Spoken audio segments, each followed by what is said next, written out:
हमारे चैनल को सब्सक्राइब करें और बेल आइकन दबाएं। सड़क पर चलते चलते एक आदमी को उसके दोस्त ने आवाज देकर पुकारा। आदमी ने पलटकर देखा, हाथ ऊपर किया, अपने दोस्त से मिलने गया और उसके बाद गायब हो गया। गायब, एकदम गायब। उसके बाद दिखा ही नहीं, ना तो वो आदमी और ना उसका दोस्त। क्या ऐसा भी कभी होता है?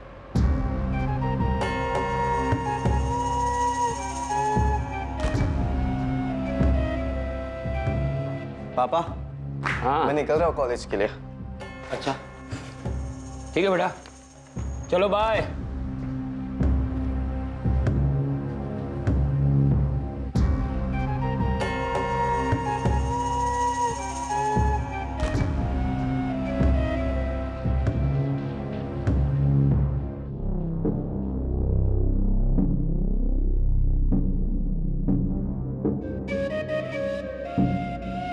मनीषा, आज दीदी के यहाँ जाना है तुम्हें? हाँ? देखो, आज तुम पूरा दिन अपनी दीदी के साथ रहो। मैं जब काम से लौटूंगा तो तुम्हें वापस घर ले आऊंगा। ठीक है। देखा मैं कितना ख्याल रखता हूं तुम्हारा। अरे अब तो मुस्कुरा दो। मैं जल्दी से सब्जी काट देती हूँ, मम्मी जी को सिर्फ सब्जी चढ़ाना रहेगा। हाँ ठीक है। मनीषा बेटा, तू खुश है ना? मैंने हरीश से कहा है इतवार को वो तुझे पिक्चर दिखाने ले जाए। नई नई शादी हुई है, घूमना फिरना तो चाहिए ना।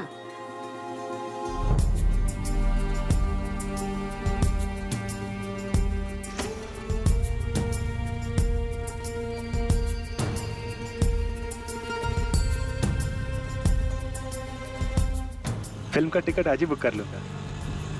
कौन सी फिल्म देखोगी? कोई भी चलेगी। अरे कोई भी कैसे चलेगी? इतनी सारी फिल्में लगी है, कोई तो देखने का मन होगा तुम्हारा। कोई भी देख लूंगी। बस बस बस, चलो आओ।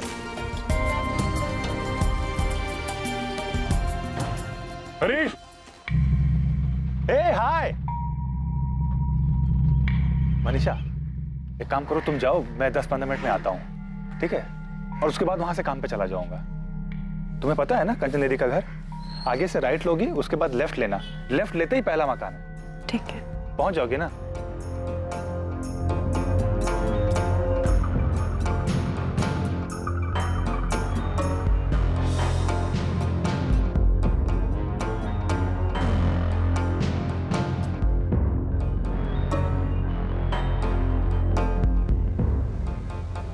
दीदी। मनीषा, कैसी हो? मैं बहुत अच्छी हूँ, तू कैसी है? अच्छी हो? चल अंदर चल। ये लो जीजू, आपकी फेवरेट अदरक वाली चाय। क्या बात है मनीषा, तू जब जब आती है ना तभी मुझे अदरक वाली चाय मिलती है। वरना तेरी दीदी तो। हाँ हाँ, मैं सब सुन रही हूँ। आप मेरी बहन से मेरी ही चुगली कर रहे हैं। देखो किचन में मगर कान यही लगे हुए हैं। और तेरा हीरो का है हरीश, वो भी आने वाला था ना साथ में? आए ना, वो रास्ते में उनका कोई दोस्त मिल गया था तो बोले कि 10-15 मिनट बाद उससे मिलकर आएंगे। अच्छा बैठो ना। हनीमून का क्या प्लान है? कहीं लेके जा रहा है कि नहीं तुझे हरीश? हाँ, शिमला जाने की बोल तो रहे थे। अब अगले महीने छुट्टी मिलेगी तो जाएंगे। मनीषा, तू खुश है ना? मनीषा, तेरे ससुराल में सब ठीक है ना? तेरे सास ससुर, तेरा देवर, सबसे बनती है ना तेरी? अरे ऐसे सर क्या हिला रही, कुछ बोल। हाँ दीदी, सब ठीक है।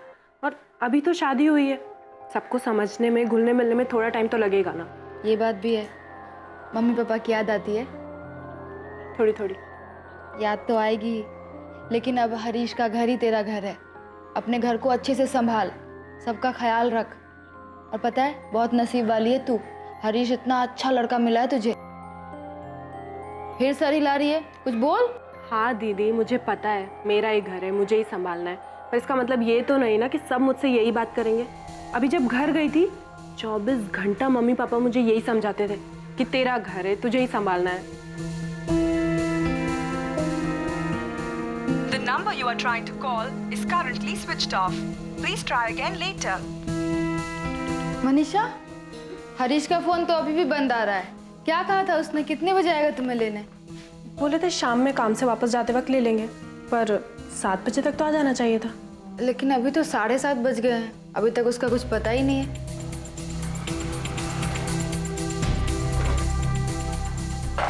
अमित, हरीश अभी तक आया नहीं मनीषा को ले जाने। क्यों? फोन करो उसे, पूछो कहाँ पर है। किया था, फोन अभी भी बंद आ रहा है। फोन बंद है? ये क्या हो गया हरीश को? सुबह में बोला था आऊंगा और आया ही नहीं। दोपहर में भी मैंने फोन किया था, उस समय भी फोन बंद था। कोई काम में अटक गया होगा। चल मनीषा, मैं तुझे घर छोड़ देता हूँ। बाय दीदी। बाय। ख्याल रखना। हाँ, ध्यान से जाना। हाँ।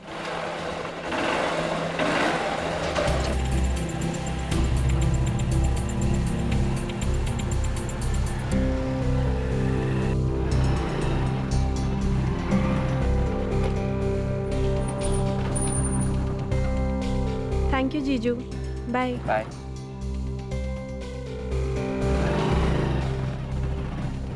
पर मनीषा, हरीश रह कहाँ गया? वो तो तुझे कंचन के यहाँ से लेकर आने वाला था ना? पर वो आया ही नहीं, तो जीजा जी मुझे छोड़ कर गए। हरीश भैया का फोन भी बंद आ रहा है, लग नहीं रहा। उनका फ़ोन तो बहुत देर से नहीं लग रहा है। दीदी भी उन्हें लगा रही थी फ़ोन। सुबह कहकर गए थे कि 10-15 मिनट में दीदी के घर आ जाएंगे, फिर वहीं से काम पर जाएंगे, पर आए ही नहीं।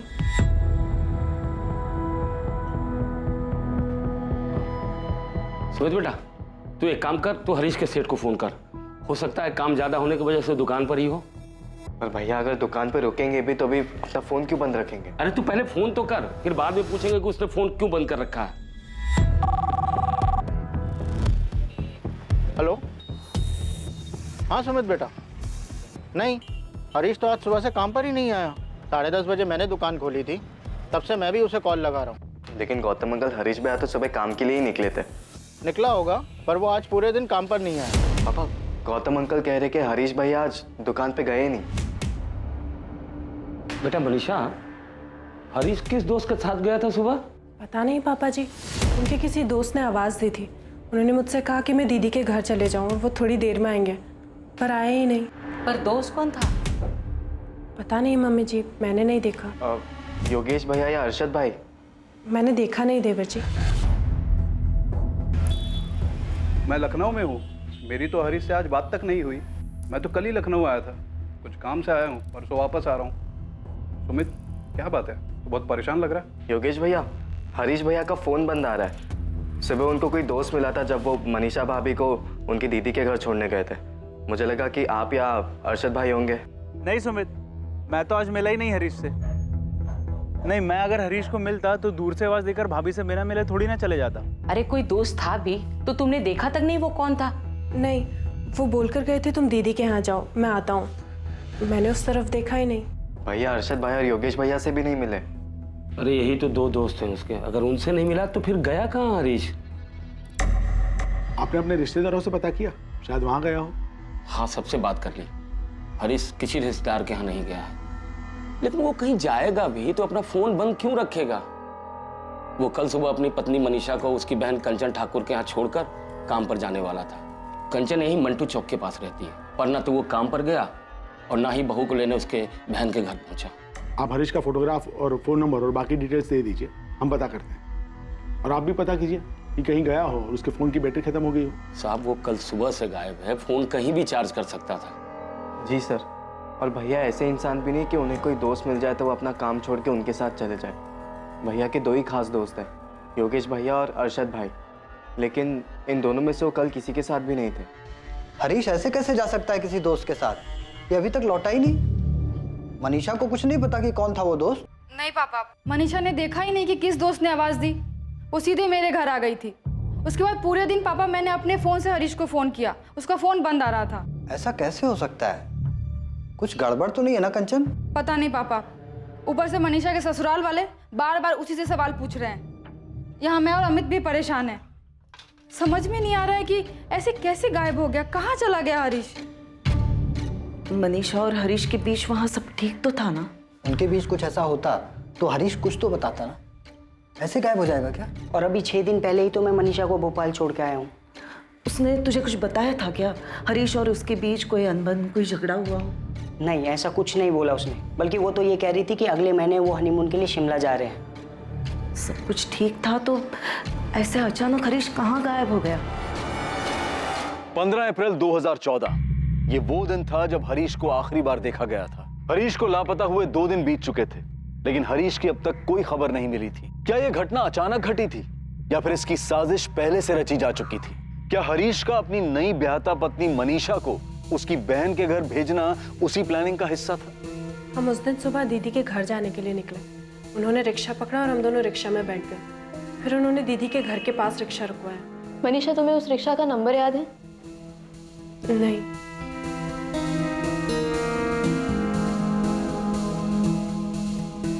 मम्मी का ऑर्डर है कि तुम्हें फिल्म दिखाने के लिए ले जाना है। तुम्हारी दीदी के घर से कितनी दूरी पे रोका था रिक्शा? बस बस बस, चलो आओ। दूरी तो पता नहीं, लेकिन वहां से सीधा जाकर मैंने राइट लिया था और फिर लेफ्ट लेते ही पहला मकान दीदी का। और तुमने वाकई नहीं देखा कि तुम्हारे पति को किसने आवाज दी थी? हरीश, हे हाय। नहीं देखा। क्यों नहीं देखा? मुझे लगा नहीं था कि हरीश जी जिससे मिलने जा रहे हैं उससे मिलकर वापस ही नहीं लौटेंगे। देखिए, अभी तक हमारे पास हरीश की कोई खबर नहीं मिली, लेकिन कल तक हमारे पास उसके फोन की लोकेशन आ जाएगी। हमें पता चल जाएगा कि उसका फोन कहाँ पे स्विच ऑफ हुआ है। इस मनीषा ने ही मेरे बेटे के साथ कुछ किया है। क्या कर सकती है वो, और क्यों करेगी? आपने अभी भी बताया कि इन दोनों की शादी को सिर्फ 1.5 महीना ही हुआ है, तो क्या मनीषा खुश नहीं है ये शादी से, या हरीश खुश नहीं? मैडम, ये कैसा सवाल है? शादी से खुश थे या नहीं? अभी शादी को 1.5 महीना ही तो हुआ है। मैडम, मनीषा और हरीश दोनों को एक दूसरे से मिलवाया गया था। दोनों ने एक दूसरे को पसंद किया। सबकी खुशी और मर्जी से शादी हुई थी दोनों की। ओम अनुभद्रः कृतवोयन्तो विस्तोब्दासो अभृतासु वेदा देवानो यतो सदमिति व्रते असन्न प्रभुः।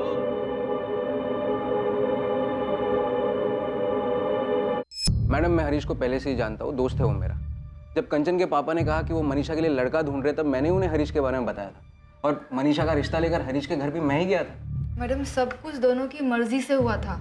तो फिर क्यों अचानक हरीश किसी दोस्त को मिलता है और एक दिन ऐसे गायब हो जाता है? यही तो समझ में नहीं आ रहा मैडम। और ये बात तो गलत है ना मैडम।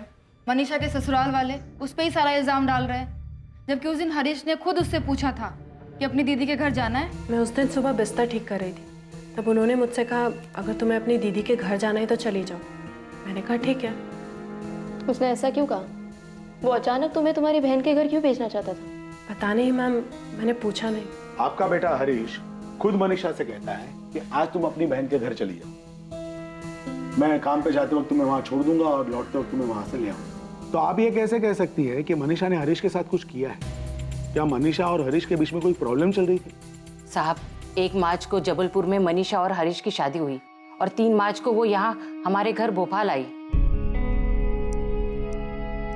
जब से मनीषा शादी करके आई है, किसी से ज्यादा बात नहीं करती है, अपने में ही गुमसुम रहती है। घर का सब काम करती है, खूब हाथ बटाती है वो, और उसे देखकर ऐसा लगता है जैसे उसने मन में कुछ दबा के रखा है, बिना किसी भाव के बस निभाए जा रही है। यहाँ तक कि घर के हर एक सदस्य ने उसे अलग अलग पूछा कि वो ये शादी से खुश है या नहीं। मनीषा बेटा, तू इस शादी से खुश है ना? बहू, तुम खुश तो हो ना? हमें लगा बस 23 साल की है अभी, मैके की याद आ रही होगी, इसलिए खुद हमने सामने से हरीश से कहा कि कुछ दिनों के लिए उसे अपने माँ बाबूजी के यहाँ छोड़ आए। 25 मार्च को हरीश उसे जबलपुर छोड़ने गया और उसके बाद 6 अप्रैल को उसका भाई विनोद यहाँ उसे भोपाल छोड़ने आया। अरे बेटा, नमस्ते। आवा। नमस्ते अंकल। नमस्ते बेटा। खुश रहो। खुश रहो, खुश रहो। अच्छा ठीक है, अब मैं निकलता हूँ। नमस्ते आंटी। अरे विनोद बेटा, ऐसे कैसे बिना खाना खाए चले जाओगे? नहीं अंकल, वो मैं घर जाके। नहीं, कुछ नहीं, चलो बैठो। बिना खाए तुम कहीं नहीं जाओगे। चलो हाथ मुंह धो लो और थोड़ा आराम कर लो, तब तक खाना तैयार हो जाए। तो इन सब चीजों की वजह से आपको लगता है कि मनीषा खुश नहीं थी?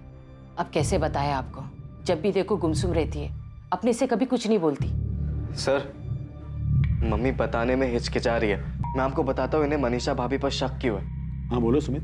सब 15 तारीख की रात को भैया जब घर नहीं लौटे, तभी हम सब बहुत परेशान थे, लेकिन भाभी को कुछ असर ही नहीं था, एकदम आराम से थी वो।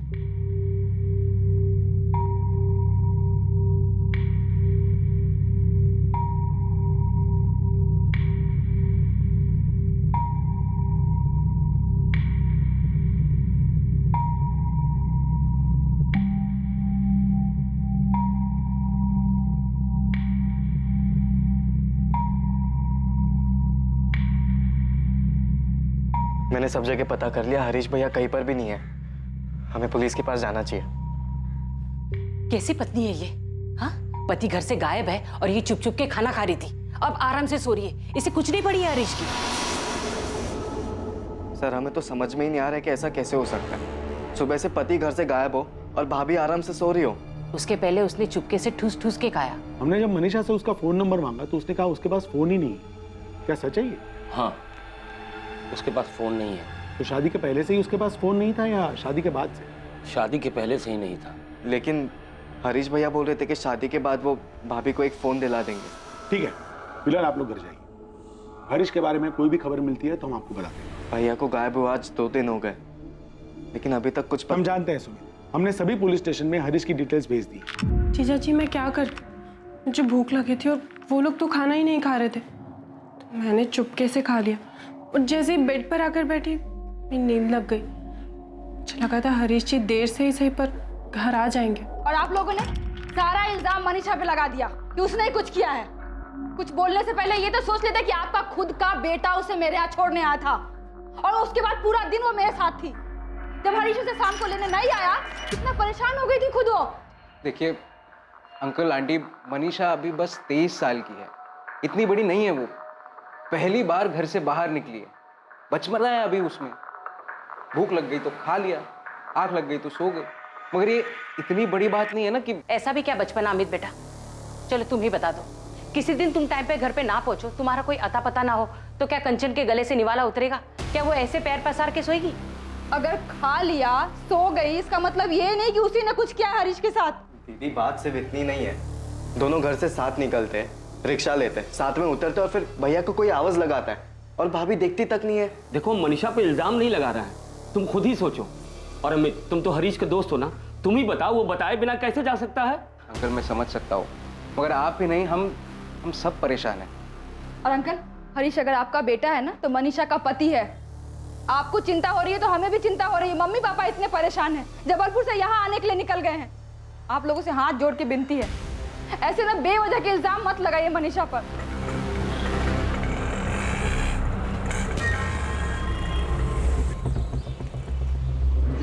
बिरजू। हाँ उस्मान भाई। अरे उस्मान भाई, दिन भर में 10-10 सवारी आती है यहाँ, अब सबकी शक्ल कैसे याद रहेगी? हाँ पता है बिरजू, और शायद किसी को तो याद होगा। हाँ ये फोटो रख और मैं इन लोग को ये फोटो भेज दूंगा। पता करने की कोशिश कर कि ऑटो रिक्शा कहाँ का है। 15 अप्रैल सुबह 8 बजे की बात है। सुहान नगर से मंटू चौक की सवारी थी। ये हरीश राठौर है और इसकी बीवी मनीषा। हरीश राठौर ऑटो से उतरा, उसके बाद गायब हो गया। ये सब ऑटो वाले और यूनियन वाले से पता करके बताओ कि किसी ने उसे देखा है या किसी को याद है तो मुझे बताए।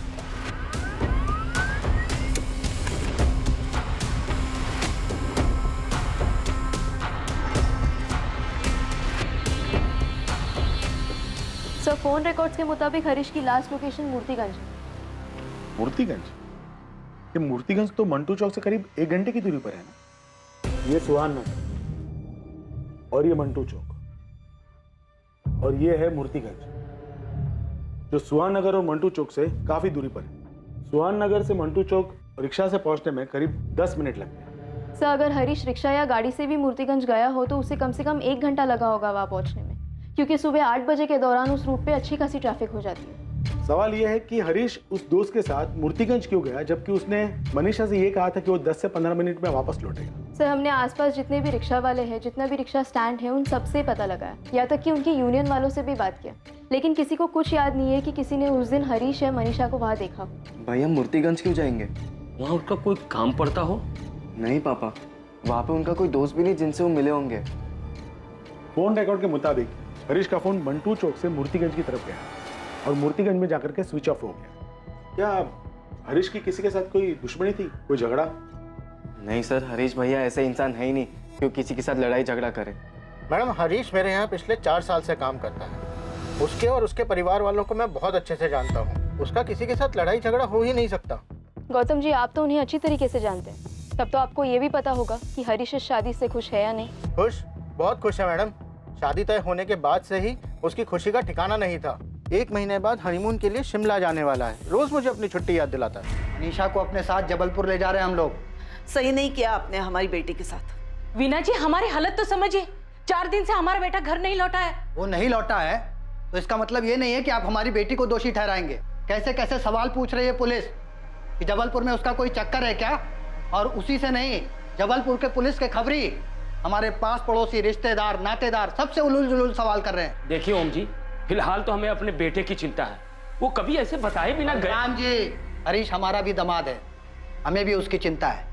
इसका मतलब ये नहीं है कि हम आप पे इल्जाम लगाने लगे कि हरीश मनीषा के साथ खुश नहीं था और वो भागने का नाटक रच रहा है और आप लोग उसका साथ दे रहे हैं। पुलिस कंचन से पूछ रही है, हमसे सवाल कर रही है कि मनीषा को फोन क्यों नहीं दिया, उसका किसी के साथ चक्कर है क्या, उसकी वजह से उसका फोन छीना क्या? क्या मतलब है इन सवालों का? आप ही बोलिए। मनीषा इस शादी से दुखी लग रही थी क्या? मनीषा शादी के लिए राजी नहीं होती तो क्या मैं ये शादी करवाता? बलराम जी, मालती जी, मनीषा बच्ची है। ऐसी बातें पुलिस से कहने से पहले जरा सा सोच तो लेते।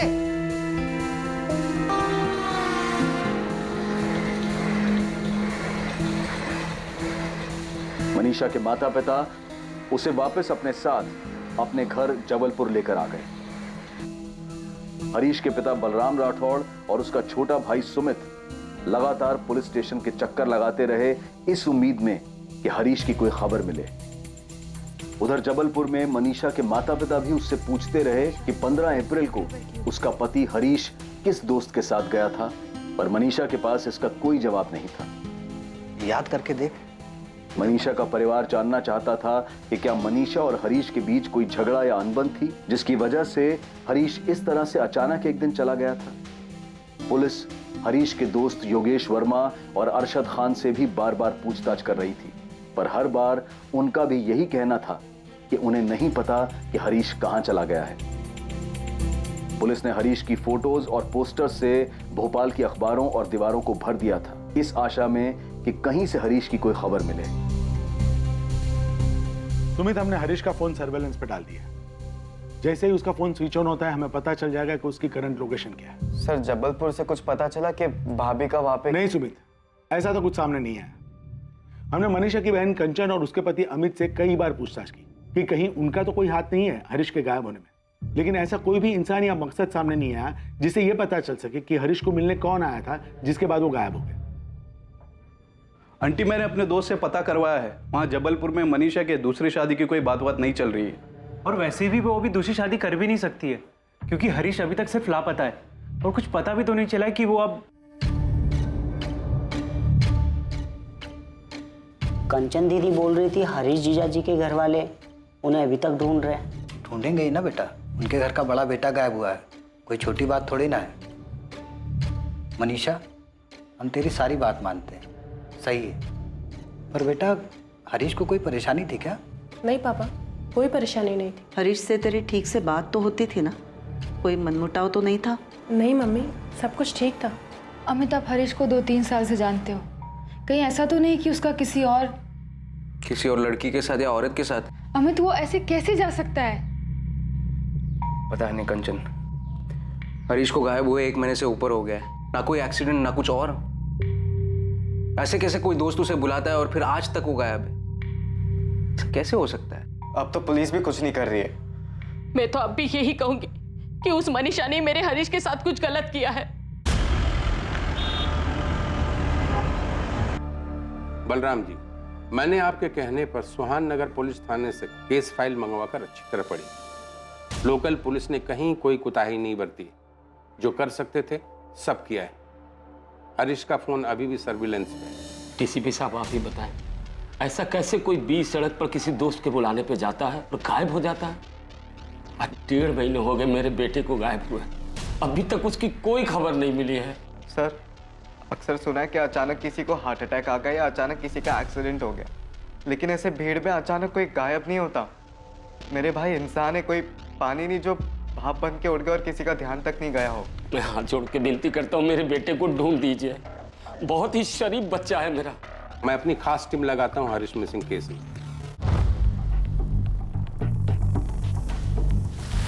सर, हरीश की फैमिली ने सीधा हरीश की पत्नी मनीषा पर शक जताया है, और शक जताने का मेन कारण ये है कि जिस दिन हरीश गायब हुआ था उस दिन मनीषा ने आराम से खाना खाया और बेफिक्र होकर सो गई। लेडी किलर, पहले मर्डर किया, फिर आराम से खाना खाया और सो गई।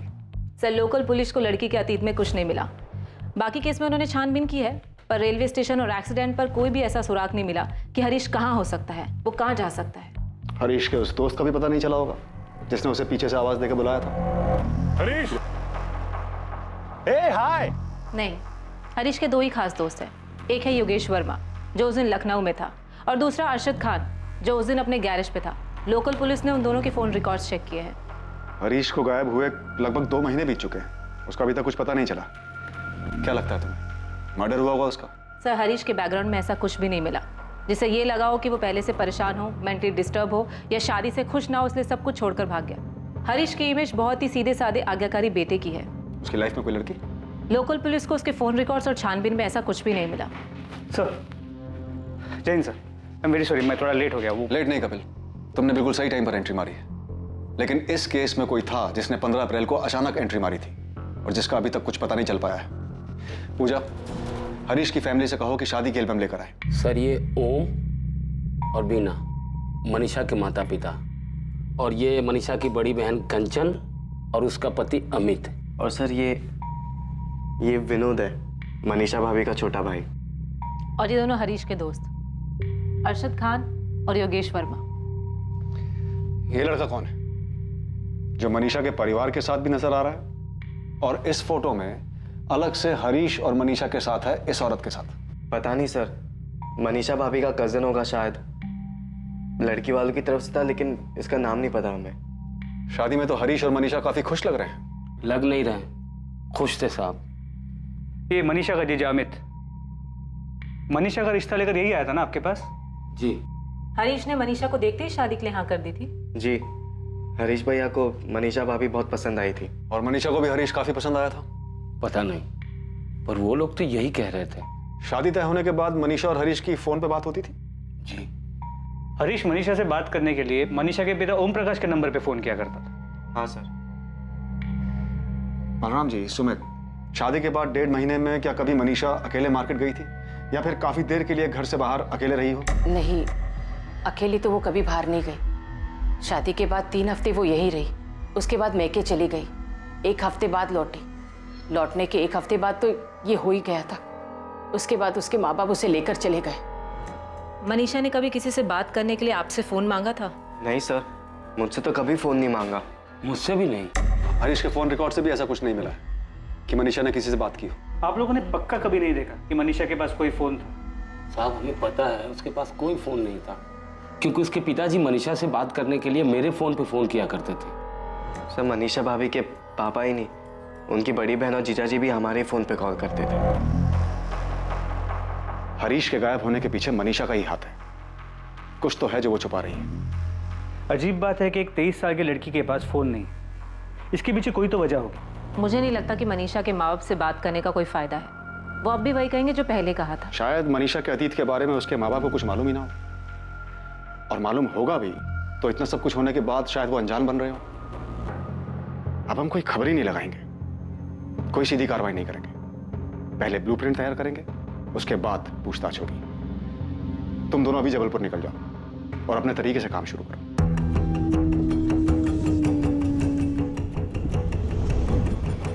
क्राइम ब्रांच की टीम ने हरीश मिसिंग केस को हल करने के लिए एक अलग तरीका अपनाया।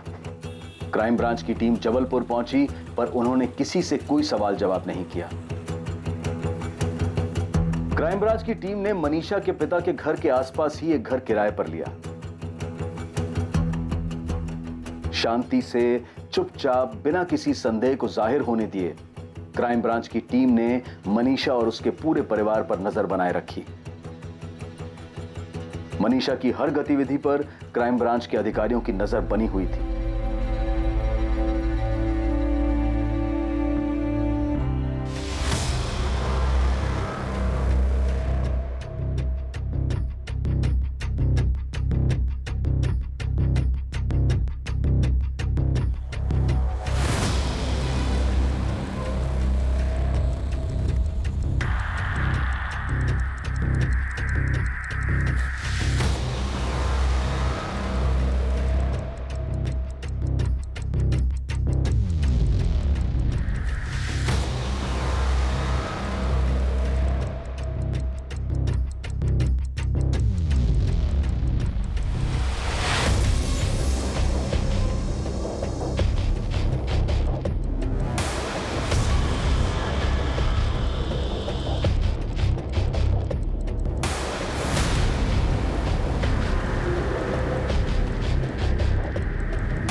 448765 ये नंबर रुपेश तिवारी का है। मुझे इस नंबर के सारे कॉल रिकॉर्ड्स चाहिए त्रिपाठी, खासकर 1 मार्च से लेकर अब तक के सारे कॉल रिकॉर्ड्स, मोबाइल लोकेशन, सभी detail urgent basis.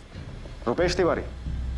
Yes sir, ये वही है जो शादी की फोटो में मनीषा की फैमिली और हरीश और मनीषा की फोटो में एक औरत के साथ दिख रहा है, जिसके बारे में आपने बलराम जी से पूछा था कि ये कौन है। हाँ, ये हरीश, मनीषा और रुपेश के अलावा एक औरत भी है, 50-55 साल की। सर वो औरत रुपेश तिवारी की माँ है ललिता देवी, विधवा है। काफी साल पहले उनके पति का देहांत हो चुका है। रुपेश तिवारी और उसकी माँ काफी सालों से जबलपुर में मनीषा के पड़ोसी हैं। सर रुपेश तिवारी जबलपुर में एक छोटी सी टूर एंड ट्रैवल एजेंसी चलाता है। आइए सर, मुझे एक गाड़ी चाहिए। मिलेगी सर। कब और कहाँ के लिए चाहिए? इंदौर के लिए। इंदौर। अरविंद तो रजिस्टर दे दो। हाँ। सर रुपेश तिवारी का एक असिस्टेंट है अरविंद, जो एक तरह से उसका पार्टनर भी है। पूजा, कुछ ऐसा मिला जिससे ये पता चल सके कि मनीषा और रुपेश का आपस में अफेयर है, वो भी उसकी शादी से पहले? सर कुछ नहीं, काफी कुछ मिला है। सर मेरे तो एक बात समझ में नहीं आ रही कि पहले पुलिस टीम की नजर में आने में ये सब बच कैसे गया।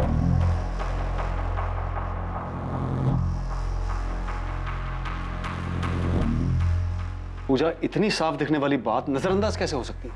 शायद इसलिए क्योंकि ये दोनों पड़ोसी हैं और एक दूसरे के घर आना जाना आम बात है। मनीषा बड़े आराम से कभी भी रुपेश के यहाँ जाती है, कभी प्रसाद लेकर तो कभी खाना लेकर, और ये हर दूसरे दिन की बात है। सर रुपेश मनीषा के भाई विनोद का भी बहुत अच्छा दोस्त है, शायद इस वजह से भी किसी को उन पर शक नहीं हो।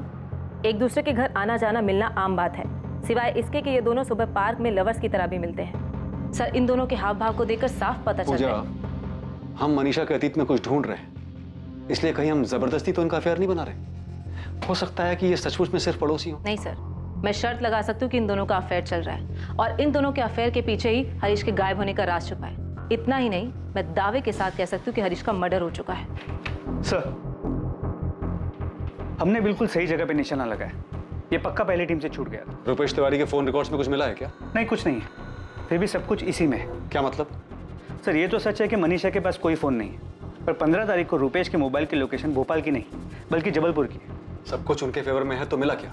यही कि 14 से 16 अप्रैल के बीच रुपेश का फोन जबलपुर में ही था और इन 2 दिनों में ना ही उसके फोन से कोई कॉल किया गया और ना ही कोई कॉल उठाया गया। इसका मतलब पक्का रुपेश का फोन जबलपुर में था उस टाइम, लेकिन वो खुद भोपाल में था। क्या हमने Harish Rathore missing case crack कर लिया? हरीश के लापता होने के लगभग 2 महीने बाद हरीश मिसिंग केस में क्राइम ब्रांच द्वारा नियुक्त की गई नई टीम को हरीश के अचानक गायब होने के मकसद के बारे में कुछ समझ आने लगा था। पर क्या सिर्फ मकसद की धुंधली समझ से ये केस हल होने वाला था? अभी इस केस में कई दिल दहला देने वाले सच सामने आने बाकी थे। इतने दिनों से पड़ोसी होने का नाटक करके हमारे परिवार की जासूसी कर रहे थे। हरीश के घर वालों ने आपको पैसे खिलाए ना, जो हमारी बेटी पर ऐसा गंदा इल्जाम लगा रहे हो? अभी तो सिर्फ पूछताछ कर रहे हैं। एक बार ये साबित हो गया कि मनीषा और रुपेश ने मिलकर ही हरीश के साथ कुछ किया है, उसके बाद इल्जाम भी लगाएंगे और सजा भी देंगे। अभी आप लोग भी चलिए, आपसे भी पूछताछ करनी। आप समझते क्यों नहीं है? रुपेश, कंचन, मनीषा, विनोद सब एक साथ पले बड़े हैं, परिवार की तरह हैं।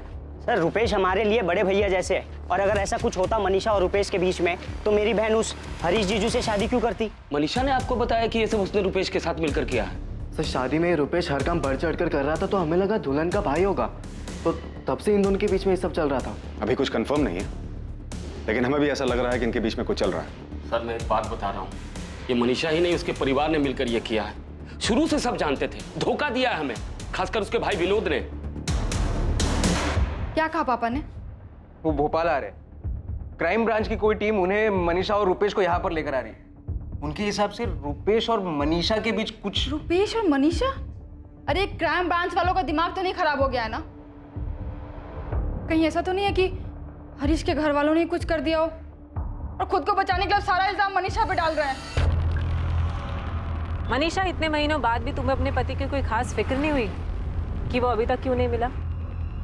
अगर चेहरा देखकर ही सब पता चल जाता तो मैं भी उस दिन समझ जाती कि मेरे पति अब वापस नहीं आने वाले। मैं उन्हें जाने ही नहीं देती। आपको नहीं पता मेरे अंदर क्या चल रहा है, क्योंकि आप लोग हरीश जी को ढूंढ नहीं पा रहे, तो आप लोग ज़बरदस्ती मेरा और रुपेश का रिश्ता साबित करने पर तुले हैं। मैडम 1 मिनट सुनिए, आप क्यों पलट कर देख रही हैं? मैं आपको नहीं, मैडम को आवाज़ लगा रहा था। तुम अब भी यही कहोगी कि उस दिन तुम्हारे पति को किसी ने आवाज़ लगाई और तुमने पलट कर नहीं देखा कि वो कौन था?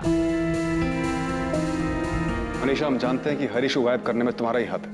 मैं हरीश को क्यों गायब करवाऊंगी? कैसी बातें कर रहे हैं आप? सर, इसमें क्या बड़ी बात है कि 14 अप्रैल से 16 अप्रैल तक मैंने अपने मोबाइल फ़ोन से किसी को फ़ोन ना किया हो या किसी का फ़ोन नहीं उठाया हो। मोबाइल फ़ोन से नहीं तो लैंडलाइन से बात की होगी। सर, ऐसा पहली बार नहीं है कि पूरा दिन मैंने अपना मोबाइल फ़ोन यूज़ नहीं किया या किसी से बात नहीं की। मुझे तुम्हारी ये फालतू कहानी नहीं सुनी। हरीश के साथ क्या किया तुम लोगों ने? मेरा मनीषा के साथ कोई चक्कर नहीं। तो ये जो पार्क की फ़ोटो आप दिखा रहे हैं, इसमें भी कुछ नया नहीं। मनीषा की शादी से पहले भी मैं पार्क में जाता था, वो भी सैर करने के लिए पार्क में आती थी। हाँ, जाते थे, लेकिन घर से एक साथ नहीं निकलते थे। मनीषा, हमने पूरे 1 हफ्ते तक तुम पर नजर रखी है। तुम दोनों घर से अलग अलग निकलते थे, लेकिन पार्क में जरूर मिलते थे। तो इससे आपने ये अंदाजा लगा लिया कि हम दोनों के बीच कुछ चल रहा है? जी नहीं, ऐसा कुछ भी नहीं है। और अगर ऐसा होता भी तो मैं झूठ क्यों बोलूंगी? रुपेश के बारे में अपने घर वालों को क्यों नहीं बताती? हरीश जी से शादी करने के लिए क्यों तैयार हो जाती? सर, मनीषा की शादी में मैंने एक अच्छे पड़ोसी का फर्ज निभाया था, बढ़ चढ़कर काम किया था। आप खुद ही बताएं, जिससे आप प्यार करते हो उसकी शादी में खुशी खुशी इतना काम करेंगे, जबकि आपके सामने वो किसी और से शादी कर रही है। रुपेश को मैंने बचपन से देखा है, सालों से हमारा पड़ोसी है। उसके पिताजी हमारे दोस्त थे। और अगर मनीषा रुपेश के बीच में कुछ चल रहा होता ना, तो आपसे पहले हमें पता चलता। अगर आपको उनके बारे में पता चलता तो शायद आप उनकी शादी के लिए तैयार ही नहीं होते। तैयार होने की बात तब आती ना जब उनके बीच कुछ होता। आप साबित क्या करना चाहते हैं? रुपेश और मनीषा के बीच कुछ चल रहा है, इसलिए उन दोनों ने मिलकर हरीश को गायब करा दिया। सिर्फ गायब नहीं, शायद मरवा भी दिया। 1.5 महीना भी नहीं हुआ था मेरी बच्ची की शादी को, उसके हाथ की मेहंदी भी नहीं सूखी थी तब तक, और आप बोल रहे उसने अपने पति को गायब करके मरवा दिया? ये क्या बात कर रहे हो आप? मैंने मुड़कर नहीं देखा। झूठ, तुम झूठ बोल रही हो। तुमने मुड़कर देखा था, तुमने देखा था कि रुपेश ने ही आवाज लगाई थी। आपको अपनी ही बात माननी है तो मानिए, लेकिन मैंने पीछे मुड़कर नहीं देखा।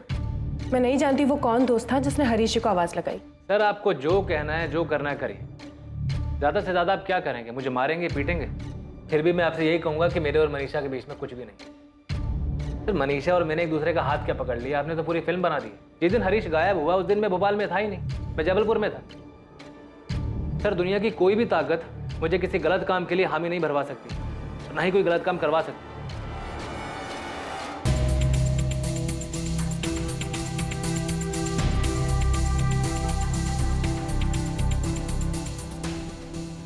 सर, मैं यकीन के साथ बोल सकता हूँ कि ये इन दोनों का ही काम। और सिर्फ गायब ही नहीं, गायब करके मर्डर भी किया है। अगर इन्होंने गायब किया है, मर्डर किया है, तो ऐसे कैसे सफाई से जुर्म किया है कि हर चीज इनकी तरफ इशारा करती है, अगर इनके खिलाफ कुछ मिलता नहीं है? सर, ये अपने आप सच नहीं बोलेंगे, इनसे सच बुलवाना पड़ेगा। ऐसे एक दिन नहीं, 1 महीने भी अगर हम इनसे पूछताछ करेंगे ना, तब भी ये लोग कुछ नहीं बोलने वाले। सर, पूछताछ क्या, वो तो डंडे खाने को भी तैयार है। कोई तो तरीका होगा इनको तोड़ने का। लाई डिटेक्टर टेस्ट, ये क्या होता है?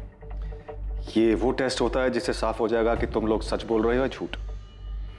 लेकिन मैं झूठ नहीं बोल रही हूँ। अगर तुम झूठ नहीं बोल रही तो तुम्हें लाई डिटेक्टर टेस्ट से कोई प्रॉब्लम नहीं होनी चाहिए। सर, हम कैसे यकीन कर लें कि आप लोग हमें इसमें फंसाएंगे नहीं? फंसाने की जरूरत ही नहीं, क्योंकि हमें पता है कि तुमने और मनीषा ने मिलकर ही हरीश को गायब करके मारा है। सर, ये वो सच है जो आप मानकर बैठे, जबकि ये सरासर झूठ है। तो फिर लाई डिटेक्टर टेस्ट कर लेते हैं। अगर ये झूठ है तो टेस्ट में साबित हो जाएगा कि झूठ है।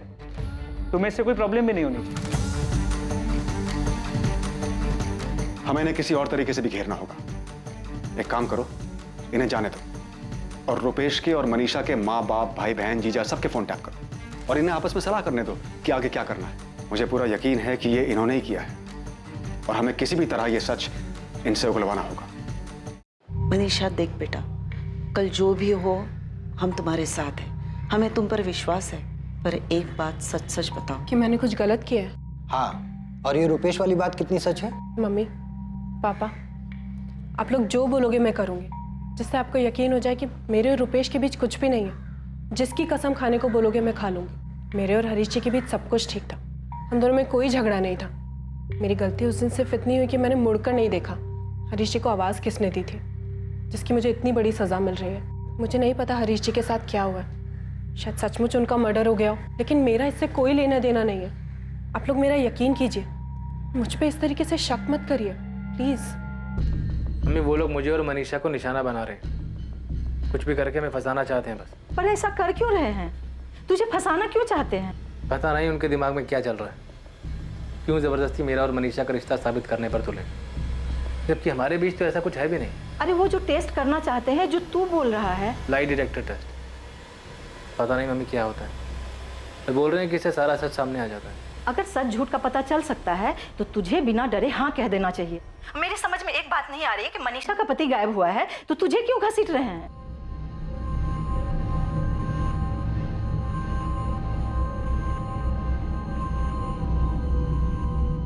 मनीषा और रुपेश ने लाई डिटेक्टर टेस्ट के लिए अपनी मंजूरी दे दी है। कैसे पता चल जाएगा हमारा हरीश कहाँ है? नहीं पता मम्मी। ये टेस्ट कब होने वाला है? अभी कुछ पक्का नहीं, शायद अगले हफ्ते होगा।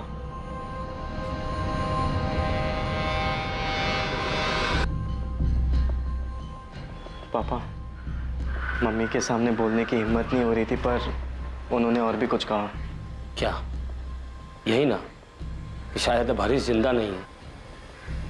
हाँ पापा, वो बता रहे थे कि शायद हरीश भैया का मर्डर हो चुका है और इन दोनों ने मिलकर मारा है उन्हें। मनीषा और रुपेश ने लाई डिटेक्टर टेस्ट के लिए मंजूरी दे दी। टेस्ट के दौरान भी वो अपने इस बयान पर अड़े रहे कि उनके बीच में कोई प्रेम संबंध नहीं है और हरीश के लापता होने में भी उनका कोई हाथ नहीं है।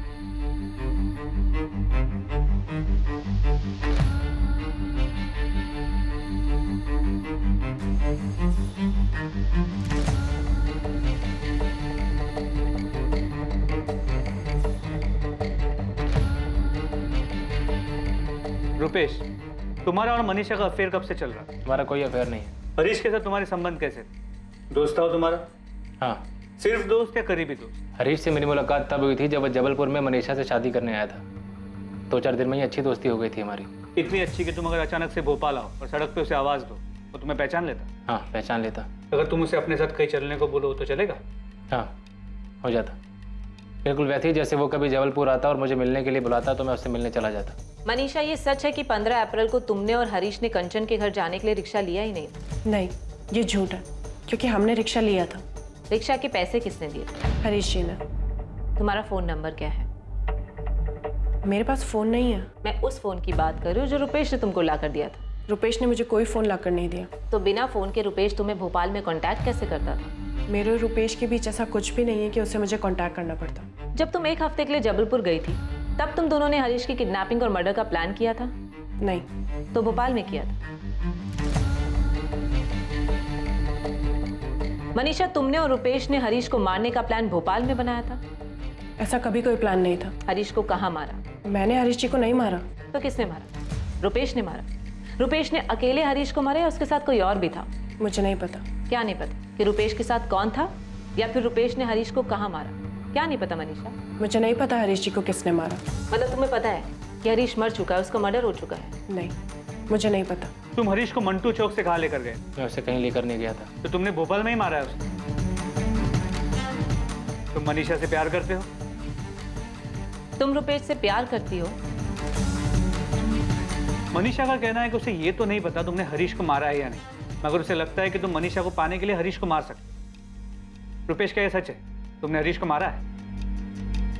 रुपेश ने हमें बताया कि उसने तुम्हें एक फोन ला कर दिया था, उसके बाद तुमने हरीश को मारने का प्लान बनाया, पर अब वो कह रहा है कि सारा प्लान तुम्हारा था, तुमने हरीश को मरवाया है। क्या ये सच है मनीषा? लाई डिटेक्टर टेस्ट से इस केस को सॉल्व करने में मदद मिलने की उम्मीद थी, पर इससे पहले कि लाई डिटेक्टर टेस्ट के परिणाम आते, इस केस को एक नई दिशा मिली।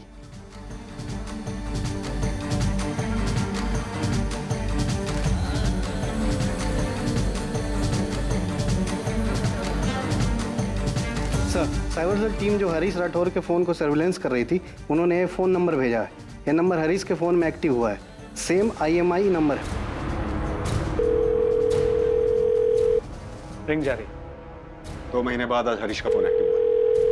हेलो हेलो, कौन बोल रहा है? अरे फोन आपने किया है, आप बताओ आप कौन बोल रहे हो? मैं क्राइम ब्रांच से बोल रहा हूँ। ये फोन जिससे आप अभी बात कर रहे हो हरीश राठौर नाम के आदमी का। ये फोन तुम्हारे पास कहाँ से है? किसने कट कर दिया? फौरन ये नंबर ट्रेस करो, पता करो लोकेशन कहाँ की है। जी सर। सर, अगर रुपेश और मनीषा ने मिलकर हरीश को मारा है और वो भी इतनी चालाकी से कि हमारे पास लाई डिटेक्टर टेस्ट के रिजल्ट के इंतजार करने के अलावा और कोई चारा नहीं, तो ये जो भी है जिसने उनकी हेल्प की है, हरीश का फोन ऑन करने की गलती करेगा?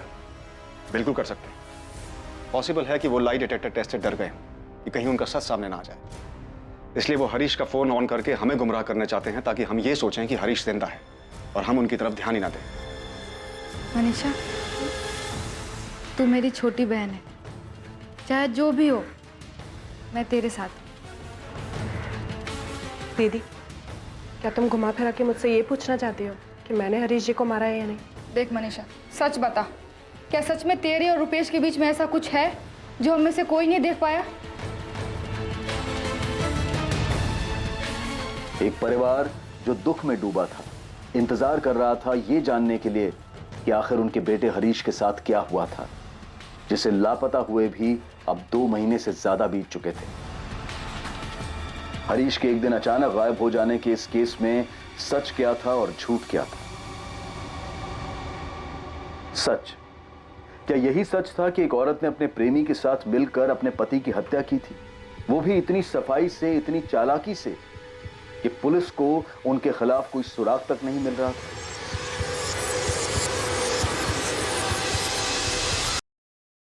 यह सच उस आदमी के पीछे छुपा था जिसके पास हरीश का फोन था। हरीश एक सुबह अचानक गायब हो गया। हरीश का इस तरह से गायब होना क्या एक अचानक घटी घटना थी या फिर यह किसी पहले से तय की गई साजिश का हिस्सा था? क्या हरीश वाकई मर चुका था या कुछ और भी सच थे जो भी सामने आने बाकी थे? और लाई डिटेक्टर टेस्ट की रिपोर्ट सबको हैरान कर देने वाली थी। इस टेस्ट के तहत इंसान के ब्लड प्रेशर और उसके तनावग्रस्त होने पर नजर रखी जाती है। जब उससे कोई सवाल किया जाता है और जब वो जवाब देता है तो उसके चिंता और तनाव के स्तर से, उतार चढ़ाव से यह पता लगाया जा सकता है कि जिस व्यक्ति पर यह लाई डिटेक्टर टेस्ट किया जा रहा है वो सच बोल रहा है या झूठ। रवि, जितना जल्दी हो सकता है मुझे 444569 इस नंबर की डिटेल्स निकाल कर दो। जो भी बंदा हरीश का ये फोन यूज कर रहा है उसने फोन स्विच ऑफ कर रखा है। इस नंबर तक पहुंचना हमारे लिए बहुत जरूरी है। Inspector Sharma, lie detector test की रीडिंग मुझे मिल गई है। मुझे 2 दिन लगेगा सारे रीडिंग के टेस्ट करके एनालिसिस करने के लिए, तभी मैं कुछ कह पाऊंगा। मुकेश जी प्लीज जितना जल्दी हो सके कोशिश कीजिए, क्योंकि अगर हमें टेस्ट में कुछ भी मिलता है तो हमारे लिए रुपेश और मनीषा को तोड़ना आसान हो जाएगा।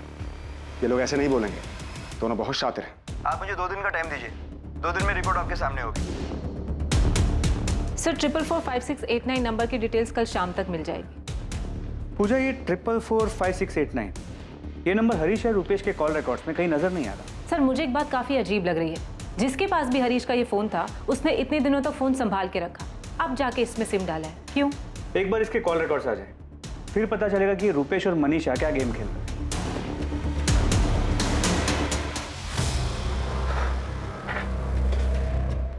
क्या हो रुपेश, लाई डिटेक्टर टेस्ट में पुलिस ने क्या पूछा?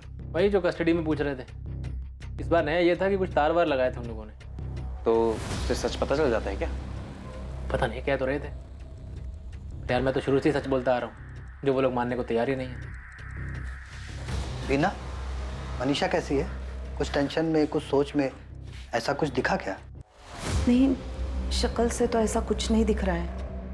मैं उसे मंदिर ले गई थी, भगवान की कसम दिलवाकर मैंने उससे पूछा कि रूपेश और उसके बीच में कुछ है क्या, पर तब भी उसने यही कहा कि ऐसा कुछ नहीं है। कुछ समझ में नहीं आ रहा। मनीषा भी तो इतना सब कुछ होने के बाद भी एक बार भी कहीं से दुखी नहीं नजर आ रही। वही तो, कुछ समझ में नहीं आ रहा इनके बीच कब हुआ है, क्या हुआ है। और मनीषा कुछ बोल भी तो नहीं रही।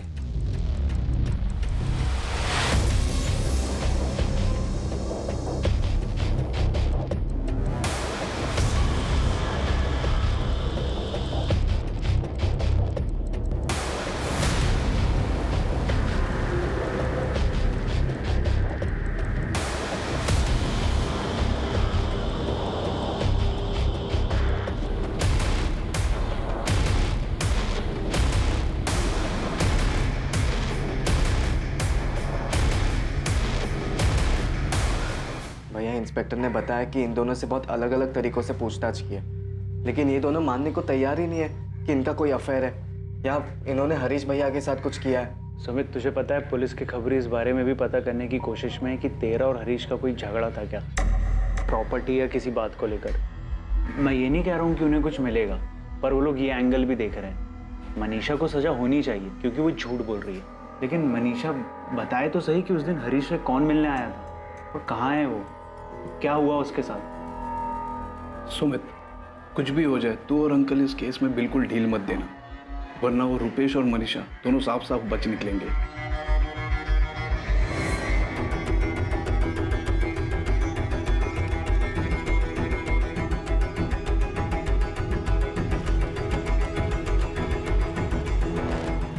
जब तक मैं अपने बेटे के बारे में पता ना लगा लूं तब तक चैन से नहीं बैठूंगा। अमित, मनीषा तो कसूरवार है ही, पर तुम भी कम कसूरवार नहीं हो। अंकल, मनीषा कितनी बार कह चुकी है कि उसने कुछ नहीं किया है, वो सच बोल रही है। तभी तो वो पुलिस वाला टेस्ट करवाने के लिए उसने खुद ही हाँ कहा था। मुझे कुछ नहीं पता, मुझे बस मेरा बेटा वापस चाहिए। मनीषा का उस रुपेश के साथ या किसी और के साथ क्या चल रहा था तुम लोगों को बताना चाहिए था। अंकल, मनीषा और रुपेश के बीच कुछ नहीं चल रहा है, ये पुलिस की बनाई हुई बात है। वो हरीश को ढूंढ नहीं पा रही है और आप बार बार मनीषा पर उंगली उठा रहे हो, इसलिए वो उसका फायदा उठा रही है।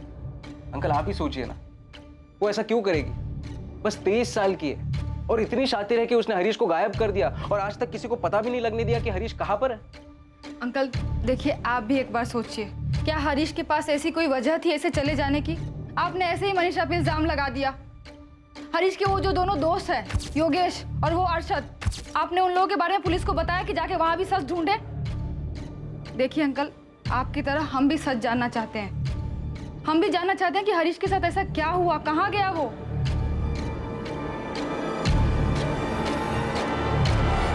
तेरा हीरो का है हरीश, वो भी आने वाला था ना साथ में? आए ना, वो रास्ते में उनका कोई दोस्त मिल गया था तो बोले कि 10-15 मिनट बाद उससे मिलकर आएंगे। दोपहर में भी मैंने फोन किया था, उस समय भी फोन बंद था। कोई काम में अटक गया होगा। चल मनीषा, मैं तुझे घर छोड़ देता हूँ, आजा। कंचन, ये बात अजीब है मगर सच है। हरीश के गायब होने के बाद से आज तक मैंने मनीषा के चेहरे पर कभी भी कोई दुख या परेशानी नहीं देखी। अमित, अब आप भी मनीषा पर... नहीं, मैं इल्जाम नहीं लगा रहा हूँ, मगर तुम ही सोचो, तुम्हें ये बात अजीब नहीं लगती कि हरीश के वापस ना आने से मनीषा को जरा भी दुख नहीं हुआ, जरा भी फर्क नहीं पड़ा? 2 दिन बाद क्राइम ब्रांच को उस आदमी की जानकारी मिली जो हरीश का फोन इस्तेमाल कर रहा था। समीर चंद्रा, रुद्र विहार का एड्रेस है। रुद्र विहार? सर, ये तो मूर्तिगंज के पास है, जहाँ पर हरीश का फोन स्विच ऑफ हुआ था। सर, फोन रिकॉर्ड्स के मुताबिक हरीश की लास्ट लोकेशन मूर्तिगंज है। देखते हैं कि समीर चंद्रा वाकई में कोई है या ये भी कोई झूठ। और उसी दौरान लाई डिटेक्टर टेस्ट के परिणाम भी सामने आए। हेलो, इंस्पेक्टर शर्मा, मुकेश बोल रहा हूँ। हाँ मुकेश जी, क्या मिला टेस्ट में? आपने उन दोनों को जो भी सवाल पूछे, उनके जवाब के रिस्पॉन्स ग्राफ बहुत बारीकी से हमने चेक किया है। उन दोनों में से कोई भी झूठ नहीं बोल रहा है। क्या? उन्होंने किसी भी सवाल के जवाब में झूठ नहीं बोला? नहीं। ये सवाल हमने उन दोनों से पूछा था कि उनका अफेयर है। तुम मनीषा से प्यार करते हो? तुम रुपेश से प्यार करती हो? इंस्पेक्टर, आप देख सकते हैं दोनों के पैरामीटर में थोड़ा भी डिस्टर्बेंस दिखाई नहीं दे रहा है। उनके पैरामीटर से तो यही पता चल रहा है कि किसी भी सवाल का जवाब देने में उनको कोई हिचकिचाहट नहीं हुई, तब भी नहीं जब आप लोगों ने उन्हें पूछा कि उन्होंने हरीश को मारा है। रुपेश, क्या ये सच है? तुमने हरीश को मारा है? हरीश को कहाँ मारा? मैंने हरीश जी को नहीं मारा। यहाँ तक कि हरीश को मारने की प्लानिंग भी उन्होंने की थी, लेकिन इस सवाल पर भी उनका रिएक्शन नॉर्मल है, कोई घबराहट, कोई टेंशन नहीं दिखी। तो बेसिकली लाई डिटेक्टर टेस्ट ये कहता है कि उनका आपस में कोई रिश्ता नहीं, कोई अफेयर नहीं। ना ही उन्होंने हरीश को गायब किया है और ना ही उन्होंने उसे मारा है। हाँ।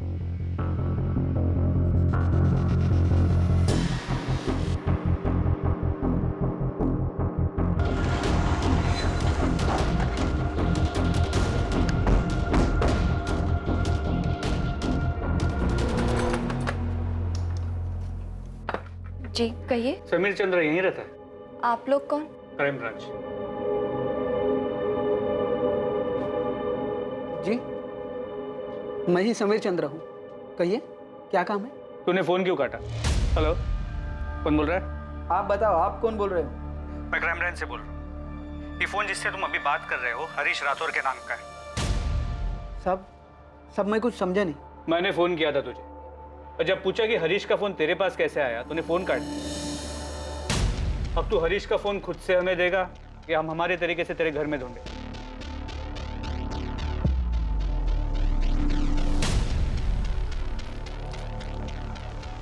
हाँ, ये हरीश भैया का ही फोन है, लेकिन आपके पास कहाँ से आया?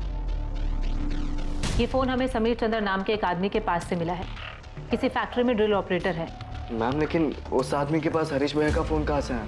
पूछताछ शुरू की है, जल्दी पता चल जाएगा। बलराम जी, आपने समीर चंद्रा का नाम कभी नहीं सुना? नहीं, पर आप ये कैसे कह रहे हैं कि मनीषा सब सच बोल रही है?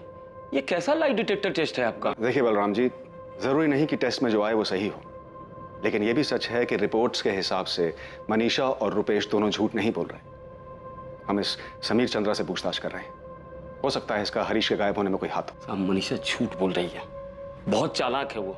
जिस दिन मेरा बेटा गायब हुआ उसके चेहरे पे जरा सा भी दुख नहीं था, जरा सा भी शिकन नहीं थी, जैसे उसका पति नहीं कोई ऐरा गहरा हो। साहब, मैं समीर चंद्रा को तो नहीं जानता, लेकिन इतना जरूर जानता हूं कि मनीषा ने मेरे बेटे को गायब किया।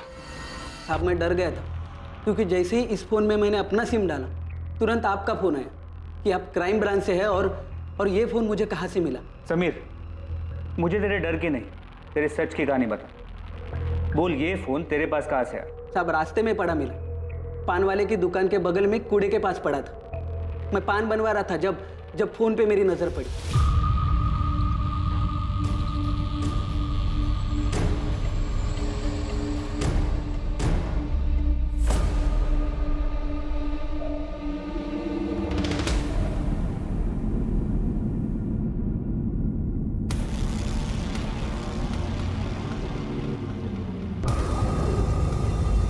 मैंने फोन उठाया और घर चला गया।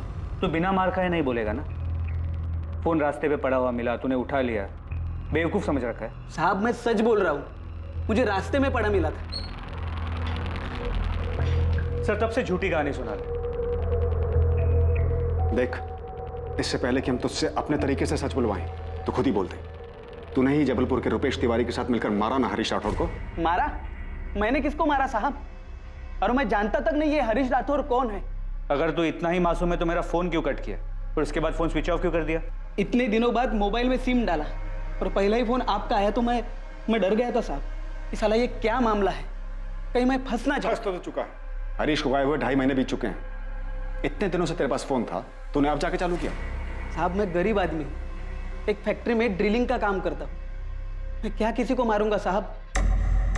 मैडम, मेरे पति किसी को नहीं मार सकते, सच में उन्हें फोन पड़ा हुआ मिला था। अच्छा, रास्ते पे पड़ा मिला था।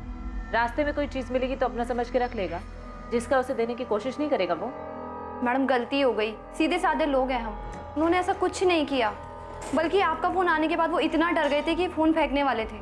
मैंने सोचा कभी आप लोग मुझे ढूंढते हुए आए तो मैं आपको सब सच बोल दूंगा, इसलिए फोन नहीं फेंका, अपने ही पास रखा। मैडम, अगर उन्होंने मर्डर किया होता या कोई गलत काम किया होता तो हम लोग अब तक यहाँ रुकते, भाग गए होते। कपिल, इसे छोड़ना मत, बिठा के रखो, पूरी हिस्ट्री निकालो इसकी, पैदा होने से लेकर अब तक की।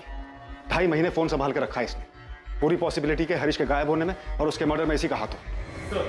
हाँ मम्मी, अमित गए थे पुलिस स्टेशन, आकर बताया कि मनीषा और रुपेश सच बोल रहे थे। तो बेटा, वो जो टेस्ट बोल रहे थे उसमें उनको ज़्यादा कुछ नहीं बताया मम्मी, बस इतना बताया कि उस टेस्ट में मनीषा के खिलाफ कुछ नहीं मिला है, पर अभी भी ये नहीं पता चला है कि हरीश कहाँ गया, क्या हुआ उसके साथ। बस बता रहे थे कि क्राइम ब्रांच वाले ने किसी आदमी को पकड़ा है जिसके पास हरीश का फ़ोन मिला है, उसी से पूछताछ कर रहे हैं सब।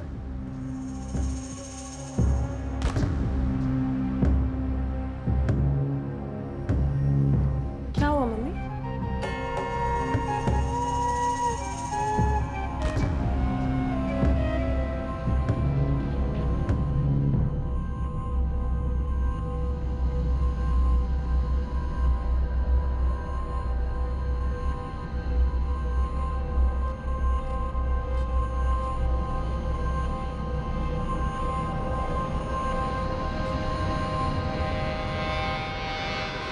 नहीं, कभी नहीं मिला इससे और न कभी देखा।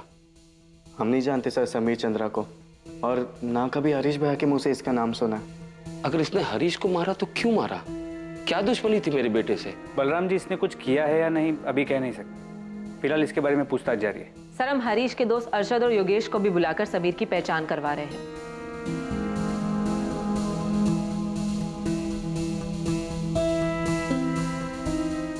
अरशद और योगेश भी ये नहीं जानते कि समीर कौन है? नहीं सर।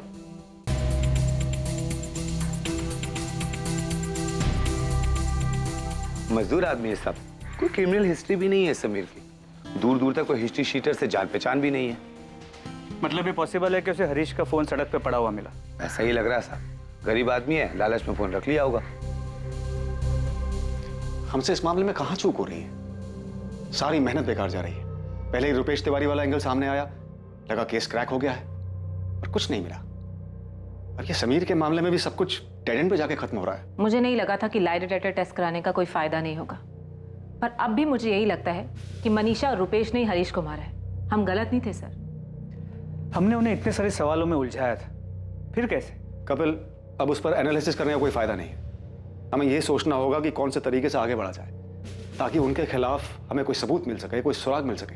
हमें उन दोनों पर नजर रखनी चाहिए, क्योंकि मर्डर के बाद का भी तो कोई प्लान होगा उनका। जाहिर है ये दोनों जितने शातिर हैं, इन्होंने सोचा ही होगा कि पुलिस आएगी, छानबीन करेगी, तो कुछ टाइम तक शांत रहना पड़ेगा, उसके बाद हम अपने प्लान को आगे बढ़ाएंगे। रुपेश तिवारी पर निगरानी अब भी जारी थी। उसकी हर गतिविधि पर क्राइम ब्रांच की नजर थी। रुपेश और मनीषा अब भी पार्क में लगातार मिल रहे थे। रुपेश और मनीषा पर अब निगरानी रखने का मकसद यह पता करना था कि अगर उन दोनों ने हरीश को मारा है तो कैसे, और हरीश की लाश कहां थी। इसके साथ ही इंतजार था इस बात का कि वो कब और कैसे अपने रिश्ते को एक कदम आगे बढ़ाते हैं। पर पार्क में रोज मिलने, हंसी मजाक करने के अलावा मनीषा और रुपेश में से कोई भी कदम आगे नहीं बढ़ा रहा था।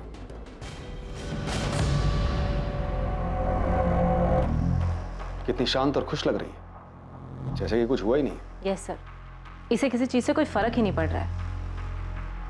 आज तक के करियर में इतने शातिर क्रिमिनल्स को तोड़ा है, इसे क्यों नहीं तोड़ पा रहे हम? सर, ताज्जुब की बात तो ये है कि बिना किसी कांटेक्ट के, बिना किसी बातचीत के ये दोनों इतना बड़ा कांड कर कैसे पाए, वो भी इतनी सफाई से कि आज तक हमें हरीश का नामो निशान तक नहीं मिला। सर, मनीषा और रुपेश का मेल मिलाप अब भी जारी है, बल्कि मेल मिलाप के साथ साथ सैर सपाटा भी शुरू हो गया। कभी होटल, कभी नर्मदा में बोटिंग के लिए भी जाने लगे। इसके अलावा और कुछ पता चला? हरीश की बॉडी कहाँ दफनाई है या जलाई है? नहीं सर, मनीषा और रुपेश का सारा कच्चा चिट्टा खोल दिया, लेकिन रत्ती भर भी खबर नहीं लगी कि हरीश को कहाँ गायब किया, कैसे मारा, उसकी बॉडी को कहाँ और कैसे ठिकाने लगा। कहीं हम गलत ट्रैक पे तो नहीं जा रहे कपिल? ये मनीषा और रुपेश के चक्कर में कोई और मोटिव, कोई और कल्प्रिट छूट तो नहीं रहा हमसे?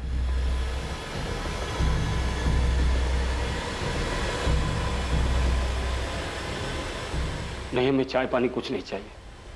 हम तो बस इतना जानना चाहते हैं, इतना पूछना चाहते हैं मनीषा से कि आखिर हरीश की क्या गलती थी। बलराम जी, आप हमारे समधी हैं, इसलिए प्यार से और तमीज से बात कर रहा हूँ।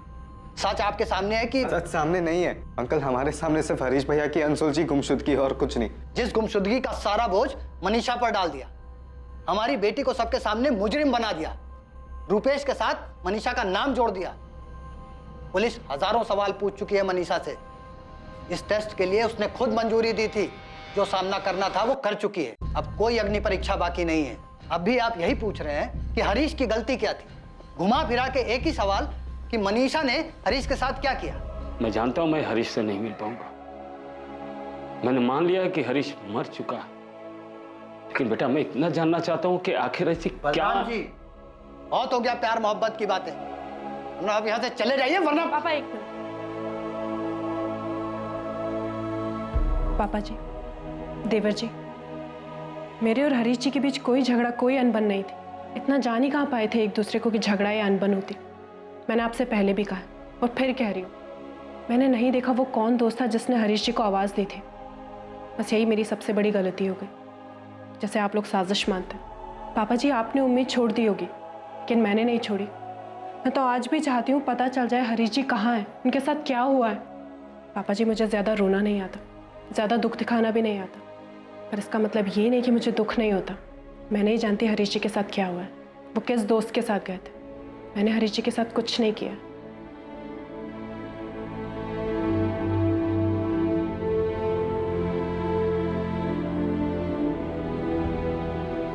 साहब, हम 4 दिनों से यहाँ चक्कर काट रहे हैं पर आप मिल ही नहीं रहे हैं। सर, आपने हरीश भैया को ढूंढना बंद कर दिया है क्या?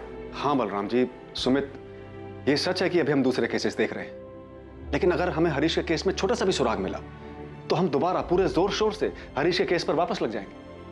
हमने उसके दोस्तों से भी बात की, वो अरशद और योगेश, उन दोनों से अलग अलग तरीके से बातचीत की, लेकिन अभी तक कोई भी एंगल समझ में नहीं आ रहा। तो आप मनीषा और रुपेश को यूं ही छोड़ देंगे?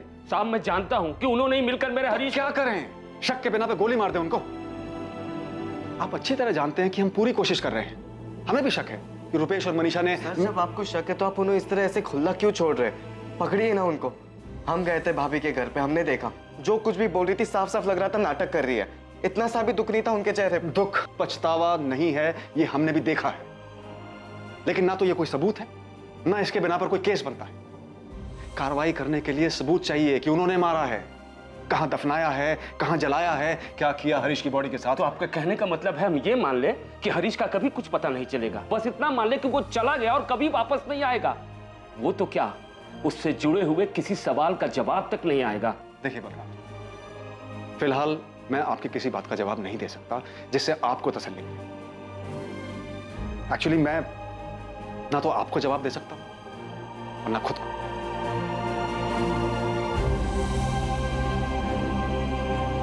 हरीश मिसिंग केस में क्राइम ब्रांच भी कोई हल नहीं खोज पाई, कोई क्लोजर नहीं दे पाई। वो केस जो शायद लापता होने के साथ साथ हत्या का भी केस था। हरीश को गायब हुए महीनों सालों बीत गए, लेकिन हालात जैसे के तैसे बने रहे। हम हमेशा कहते हैं कि क्राइम नेवर पेज, पर क्या इस केस में यह धारणा गलत साबित होने वाली थी? हालात तो कुछ ऐसे ही दिख रहे थे, पर आखिरकार असली गुनहगार कौन था? कोई एक था या एक से ज्यादा लोग इस गुनाह में शामिल थे? पिछले 4 सालों में हरीश के केस में कोई हरकत नहीं देखी गई, लेकिन अब 2018 में कुछ ऐसा होने जा रहा था जो इस केस की फाइल को दोबारा खोलने वाला था।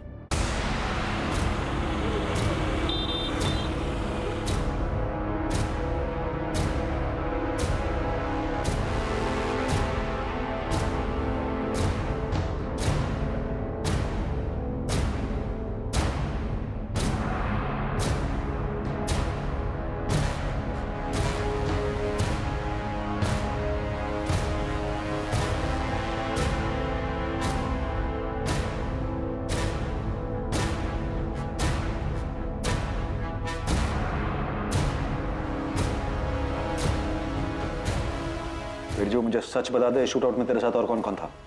देख, मैं वादा करता हूँ तेरी बेल का इंतजाम करवा। खाली बेल नहीं साहब, आपको मुझे अंडरग्राउंड भी करवाना पड़ेगा, क्योंकि इसके बाद वो लोग हाथ धोकर मेरे पीछे पड़ जाएंगे।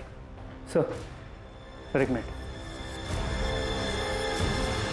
सर, वो हरीश राठौर मिसिंग केस याद है आपको? उसे कैसे भूल सकता हूँ? 4 साल से एक आदमी गायब है, आज तक उसका पता नहीं चला। सर उसी केस के सिलसिले में जबलपुर से हमारे खबरी पंकज का फोन आया। कुछ हुआ है क्या वहाँ? जी सर, हरीश की बीवी मनीषा घर छोड़ के भाग गई। पंकज लाइन पे।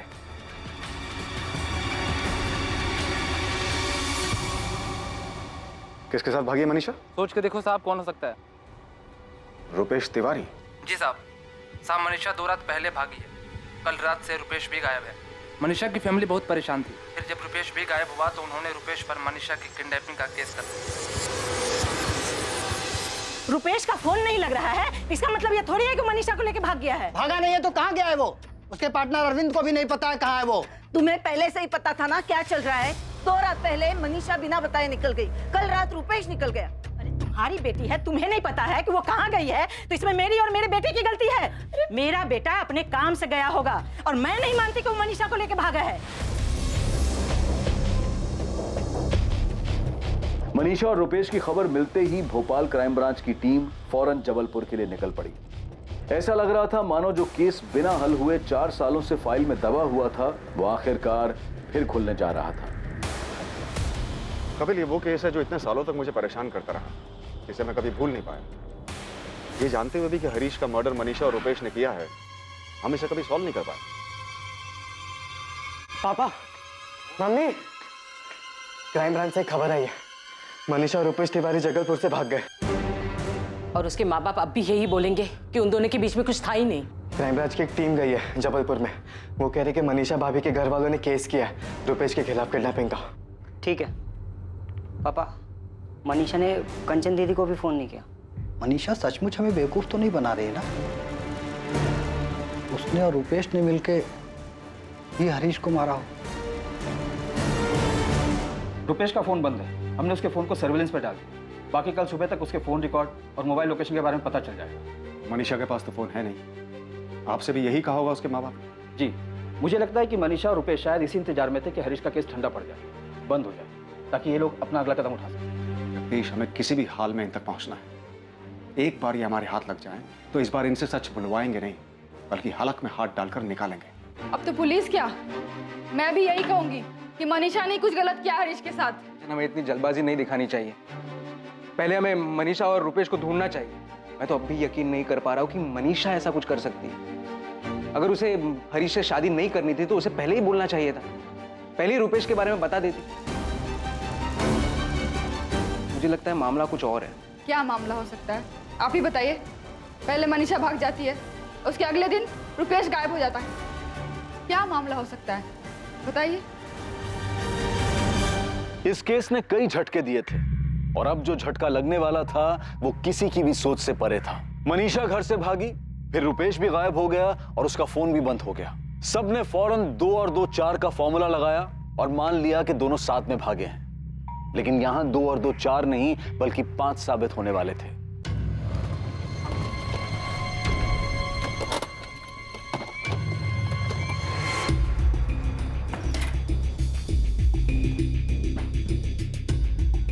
अरे तूने मनीषा कहाँ है मनीषा? तेरा दिमाग तो ठीक है, छोड़ मुझे क्या पता मनीषा कहाँ पर है। देख रुपेश, बहुत हो गया तेरा नाटक, अब सच सच बता कहाँ है मनीषा? मुझे नहीं पता मनीषा कहाँ पर है। 4 दिन पहले भी तुम लोग यही सवाल पूछ रहे थे मुझसे। अरे मुझसे पूछ के भाग गया क्या वो? सर, मैं अपने दोस्त से मिलने के लिए इंदौर गया हुआ था। वहाँ पर भी एक ट्रैवल एजेंसी खोलने के बारे में बात करने के लिए। मेरा फोन पानी में गिर गया था, इसीलिए बंद है। आप चाहें तो फोन करके पता कर सकते हैं, फोन अभी भी बंद है। सर फोन तो क्या, मेरा तो सिम भी खराब हो गया। नए सिम के लिए कंपनी में रिक्वेस्ट दी हुई। रुपेश, इस बार तेरा कोई झूठ नहीं चलेगा, समझा? या तो तू सच बोलेगा या फिर डंडे खाएगा। सर आपको डंडा मारना है, जो करना है कीजिए। और मैं फिर भी यही कहूँगा कि मनीषा मेरे साथ नहीं भागी। सर मनीषा और मेरे बीच में ना तो कभी कोई ऐसा रिश्ता था और ना ही है। इतने साल बाद आप अभी भी इस बात पर क्यों अटके हुए हैं? मनीषा और मैं बस अच्छे दोस्त थे सर, और कुछ नहीं। मेरा दिमाग खराब है कि मैं मनीषा के साथ भागूंगा और हरीश के केस का फंदा अपने गले में डालूंगा। मनीषा कहाँ है? फिर वही बात। सर मुझे नहीं पता मनीषा कहाँ है। मुझे समझ में नहीं आ रहा कि आप बिना वजह हर बार मुझे क्यों घसीटे जा रहे हैं। तो मनीषा तेरे साथ नहीं भागी? नहीं सर, अगर मेरे साथ भागी होती तो मैं वापस क्यों आता आपके डंडे खाने के लिए? सर उस रुपेश का वापस आना उसकी एक चाल भी हो सकती है। I mean, दोनों की। अगर चाल है भी कपिल, तो मनीषा को किसी भी हाल में ढूंढ निकालना होगा। पता करना होगा कि ये दोनों क्या खेल खेल रहे हैं। मनीषा के पिताजी का फोन आया था, वो घर वापस आ गई। What? हाँ, वो घर किसी आदमी के साथ वापस आई है और कह रही है कि उसने उससे शादी कर ली है। मनीषा ने किसी और के साथ शादी कर ली? हाँ, कोई उमेश भदौरिया नाम के आदमी से। नमस्ते। मम्मी, पापा, मैंने उमेश से शादी कर लिया। हमने परसों ही शादी की है। मैं आपको यहाँ सिर्फ इतना बताने आई हूँ कि अब मेरी शादी हो गई है और मैं उमेश के साथ दमोह में रहूंगी।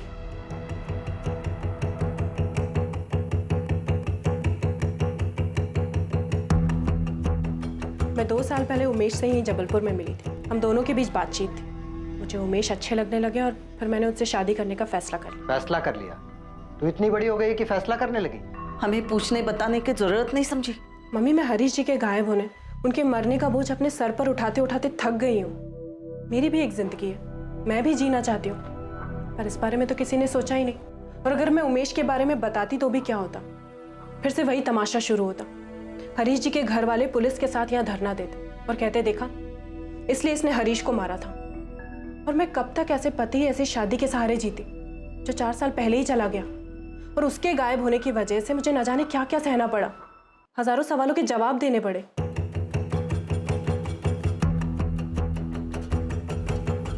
पापा, भोपाल से क्राइम ब्रांच वाले आए, आपसे बात करना चाहते। 1 मिनट, आज उनसे पापा नहीं, मैं बात करूंगी।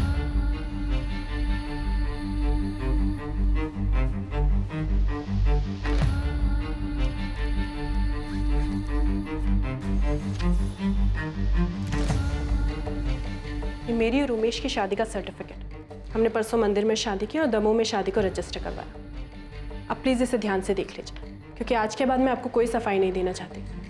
हो गई तसल्ली? अब आप प्लीज़ मेरी ज़िंदगी में दखल देना बंद कर दीजिए। अगर अभी भी आपको ये लगता है कि मैंने हरीश जी के साथ कुछ किया तो जाइए, पहले उन्हें ढूंढ कर लाइए, उसके बाद इल्ज़ाम लगाइए। आप लोगों को मेरे और उमेश के पीछे जितने लोग लगाने लगाइए, जो पता करवाना है पता करवाइए, हमें उससे कोई दिक्कत नहीं है। तुम उमेश से कब और कहाँ मिली? और जब आपके किसी भी सवाल का जवाब देने की कोई ज़रूरत नहीं है। मेरी ज़िंदगी का हर रिश्ता, हर फैसला, हर इंसान आपकी कार्रवाई के दायरे में नहीं आता। आपका काम हरीश जी का पता लगाना है, आप जाइए और उनका पता लगाइए। मैं उमेश के साथ दमोह जा रही हूँ। मैं अपनी फैमिली को यहाँ सिर्फ इतना बताने आई थी कि मैंने अपनी मर्जी से शादी की, ताकि उन्होंने पुलिस में जो भी कंप्लेन दी हो वो वापस ले ले, क्योंकि अब उसका कोई मतलब नहीं बनता। चले उमेश।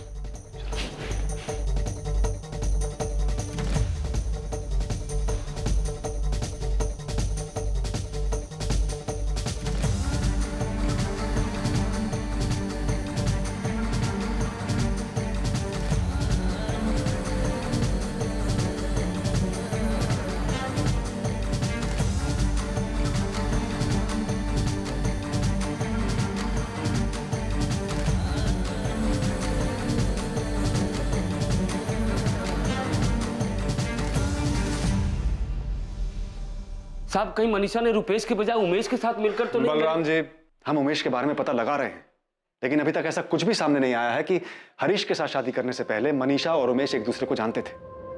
यहां तक कि मनीषा के परिवार में भी कोई उमेश को नहीं जानता। सर, ये मनीषा बहुत शातिर है।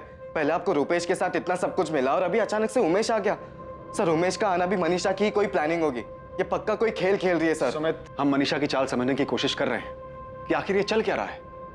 4 साल बाद हमें लगा कि हरीश के केस में कुछ हाथ आया है, लेकिन जब वहां जाकर देखा तो उसका कुछ अलग ही पैतरा सामने आया। आपने पहले भी तो पूछताछ की थी, तो कौन सा सच सामने आ गया? पता नहीं ऐसे ही लाई डिटेक्टर टेस्ट में भी झूठ बोला और किसी की नजर के सामने ना आया हो। बलराम जी, सर, कुछ ऐसा नहीं जिससे इनसे सच उगलवा लिया जाए कि इन्होंने हरीश भैया के साथ क्या किया है, क्यों किया है। सुमित, अभी मैं सिर्फ इतना कह सकता हूं कि हम पूरी कोशिश करेंगे। वो सब करेंगे जिससे हरीश का पता लग सके और सच बाहर आ सके। मनीषा की जिंदगी में एक नया किरदार आया, उमेश भदौरिया। इस उमेश भदौरिया की हर हरकत पर पुलिस की नजर थी। मनीषा पर भी नजर रखी जा रही थी। पुलिस को शक था कि मनीषा कोई खेल खेल रही थी, जिसमें रुपेश की भी बराबर की भूमिका थी। क्या रुपेश तिवारी और उमेश भदौरिया के बीच कोई कड़ी थी? नहीं सर, फोन रिकॉर्ड्स में ऐसा कुछ नहीं मिला जिससे ये पता लगे कि रुपेश और उमेश का कोई कनेक्शन है। पूजा, के ये रुपेश, मनीषा और उमेश सच में कोई खेल खेल रहे, इतने शातिर हैं, या फिर हम इनके पीछे पड़ के एक बंद अंधेरी गली में चक्कर काट रहे हैं? मैं इतना कह सकती हूँ कि हम गलत ट्रैक पर नहीं है। मनीषा ने हरीश को मारा है, हम पहले भी ये बात जानते थे और आज भी जानते हैं। बस एक बात समझ नहीं आ रही कि उनका सच सामने कैसे लाए। हमने उनका लाई डिटेक्टर टेस्ट करवाया था, जिसमें उन्होंने साफ झूठ बोला। एक बार ब्रेन मैपिंग टेस्ट करवाया क्या पता उसमें कुछ सामने आ जाए। कपिल, तुम्हें लगता है जो लाई डिटेक्टर टेस्ट में इतनी आसानी से झूठ बोलकर निकल गए, वो ब्रेन मैपिंग टेस्ट में फंस जाएंगे? फंस भी सकते हैं। 4 साल से एक खेल खेल रहे, एक झूठ को जी रहे, क्या पता सच सामने आ ही जाए। सर, पॉसिबल है कि सवालों के जवाब में एक तैयार किया और झूठ जो सच बनकर सामने आए, लेकिन ब्रेन मैपिंग में तो कोई सवाल ही नहीं होता कि वो तैयारी कर पाए। उसमें तो उनको फोटोग्राफ दिखाई जाएंगी और उनका दिमाग कैसे रिएक्ट कर रहा है वो देखा जाएगा, जिसे वो कंट्रोल नहीं कर सकते। क्या पता इस टेस्ट में वो दोनों डगमगा जाए। हाँ, पॉसिबल है, लेकिन इस टेस्ट के लिए भी तो उनकी मंजूरी लेनी होगी। सर, लाई डिटेक्टर टेस्ट के वक्त दोनों काफ़ी कॉन्फिडेंट थे, और जाहिर है बच गए तो कॉन्फिडेंस बढ़ा ही होगा। शायद हाँ कर दें, और उनके इस ओवर कॉन्फिडेंस से हमें कोई लीड मिल जाए। चलो देखते हैं ये लोग इस टेस्ट के लिए तैयार होते हैं या नहीं। ब्रेन मैपिंग टेस्ट एक ऐसा टेस्ट जो अपराधी के दिमाग में छपी जानकारी की जांच करता है और उस जानकारी को बाहर लेकर आता है। कोई अपराधी अपनी बाहरी हरकतों से अपनी जुर्म की कहानी को ढकने या छिपाने में कामयाब हो सकता है, लेकिन उसके दिमाग में छपी उस वारदात को मिटा नहीं सकता। यह एक अपने ही तरीके की तकनीक है जिसमें वारदात की जानकारी को संदिग्ध के दिमाग में छपी जानकारी के साथ मिलाकर देखा जाता है। पर इस टेस्ट को संदिग्ध पर करने के लिए संदिग्ध की मंजूरी अनिवार्य होती है। सर, आप लोग तो मेरी जिंदगी में बेताल की तरह पीठ पर सवार हो गए। आपकी मर्जी का जवाब नहीं दे रहा हूं तो आप तो पीठ से चिपक ही गए हैं।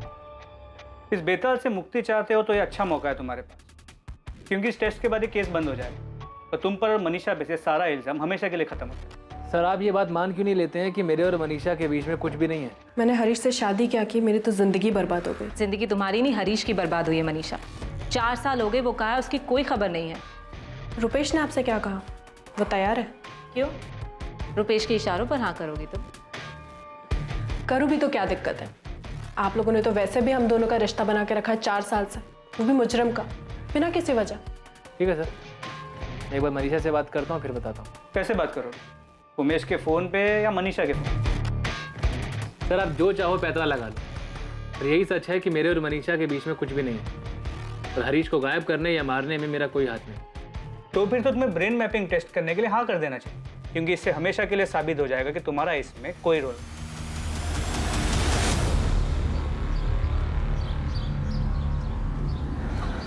कैसी है? अच्छा। मम्मी पापा भी नाराज है तुमसे? हाँ, यही कहते रहते हैं कि क्या हरकत की है, कौन है ये उमेश, और वही सारी बातें। ये क्राइम ब्रांच वालों ने ब्रेन मैपिंग टेस्ट को लेकर दिमाग खराब कर रखा है। बहुत परेशान किया हुआ है। हाँ, मुझे भी। क्या कहती हो? हाँ कर देना चाहिए। रुपेश, मुझे लगता है कि उन्हें ये भी कर लेने देते, कम से कम तसल्ली तो हो जाएगी और हमारा पीछा करना भी छोड़ देंगे और हमारा भी ये रोज़ की मुसीबत से ना पीछा छूट जाएगा।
आपको क्या लगता है?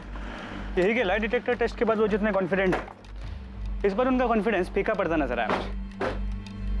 सिर्फ मनीषा जब ब्रेन मैपिंग टेस्ट से बाहर निकली तो पहली बार मैंने उसके चेहरे पे थोड़ी टेंशन देखी। रुपेश मनीषा से भी थोड़ा ज्यादा परेशान लगा। लगता है इस बार इनका ये गिल्ट ये केस सॉल्व कर देगा।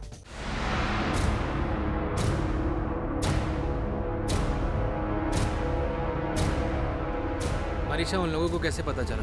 रुपेश, मुझे नहीं पता उन्हें कैसे पता चला। नहीं, उन लोगों को कुछ नहीं पता। उन लोगों को किसी भी हाल में कुछ पता चल ही नहीं सकता। कुछ पता नहीं चल सकता तो उन्होंने वो फोटो हमें क्यों दिखाया? जबकि ये तो मुझे भी नहीं पता था, तुमने मुझे बताया था। और ये बात मैंने तुम्हारे अलावा किसी को नहीं बताई थी। रुपेश, कहीं मंजीत तो उनके हाथ नहीं लग गया? कहीं मंजीत ने तो... मनीषा, वो लोग मंजीत तक कैसे पहुंचेंगे? हो ही नहीं सकता। रुपेश, मुझे लगता है इस बार उन्हें पक्का कुछ मिला है, कुछ पता चला है। रुपेश, कुछ भी हो, पर अब मैं वापस नहीं जाना चाहती। इतना सब होने के बाद अब फिर 4 साल बाद ये... मनीषा, ऐसे घबराने की जरूरत नहीं है। मुझे नहीं लगता कि उन्हें कुछ भी मिला है। अगर उन्हें कुछ नहीं मिला तो उन्होंने हमें वो खोदी हुई जगह, वो गड्ढा, वो खोदा हुआ गड्ढा क्यों दिखाया? हो सकता है उन्होंने वो फोटो ऐसे ही हमें दिखा दी हो। रुपेश, तुम अब भी इतना शांत कैसे रह सकते हो?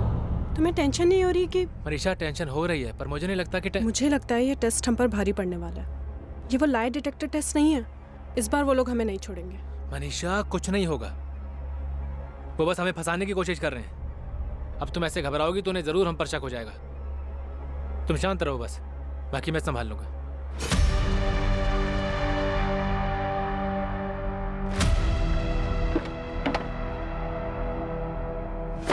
हाँ भाई। मंजीत, तेरे प्लॉट पे कोई गया था क्या? नहीं तो। तेरे दिहाड़ी वाले मजदूर की किसी से कोई बात हुई थी? नहीं, ऐसा कुछ भी नहीं हुआ। क्यों? किसी पुलिस वाले ने तुझसे पूछताछ की थी क्या? भाई तू ठीक तो है ना? और तू इतने सालों के बाद घबरा क्यों रहा है? कुछ बताएगा मुझे? अभी हमें कुछ करना होगा। क्या क्या कुछ क्या? चल।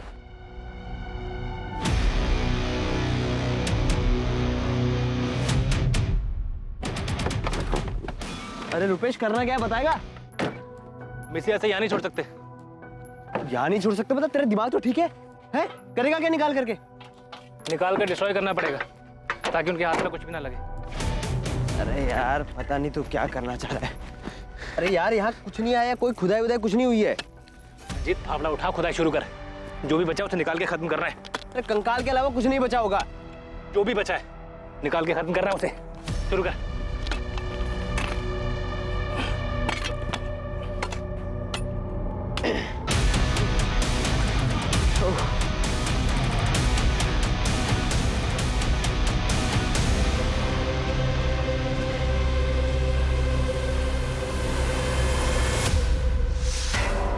अब क्या करना है इसका बता। एक काम करते हैं, इसकी हड्डियों को चूरा करके ना कहीं दूर फेंक के आते। गाड़ी में चादर रखी, मैं लेकर आता हूँ।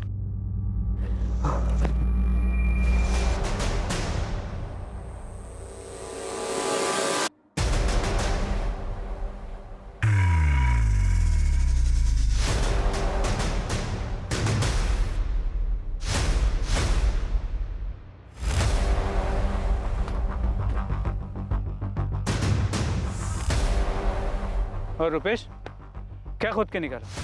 हमें भी तो दिखा। चल, अरे चल। क्या है? पकड़ो उसे।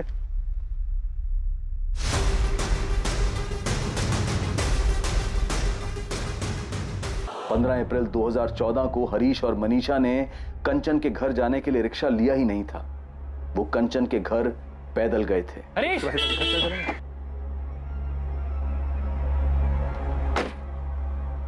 कैसे हो? मैं ठीक हूँ भाई। यहाँ कैसे? भोपाल में? भोपाल में किसी काम से आया था, वापस जा रहा था तो तुम दोनों पर नजर पड़ी, सोचा मिलते ही चलो। ठीक किया। कैसे हो मनीषा? ठीक। यार अच्छा हो तुम मिल गए। हाँ। थोड़ी देर के लिए मेरे साथ चलो ना, मुझे तुम्हारी हेल्प की जरूरत है। अभी? हाँ यार अभी मैं मनीषा को लेकर के कंचन दीदी के यहाँ छोड़ने जा रहा था, और वहाँ से फिर काम पे भी जाना है। तो एक काम को, तुम शाम को घर पे आ जाओ ना, बैठ के बातें करते हैं हम लोग। यार हरीश, बस आधे घंटे की बात है। एक्चुअली मैं भोपाल में एक नया काम शुरू करने की सोच रहा हूँ, तुम तो यहीं के हो, सही आइडिया दे दोगे। चलो ना, और शाम को वापस जा रहा हूँ तो मिल नहीं पाऊंगा, चलते चलते बात कर लेंगे। कम। मैं जाऊँ मनीषा? तुम अकेले चले जाओगे और मैं लौटते समय तुम्हें उठा लूंगा। चलो मनीषा, टाइम मिला तो शाम में मिलता हूँ। हाँ चल बाय बाय। हाँ अरे बैठे ना प्लीज।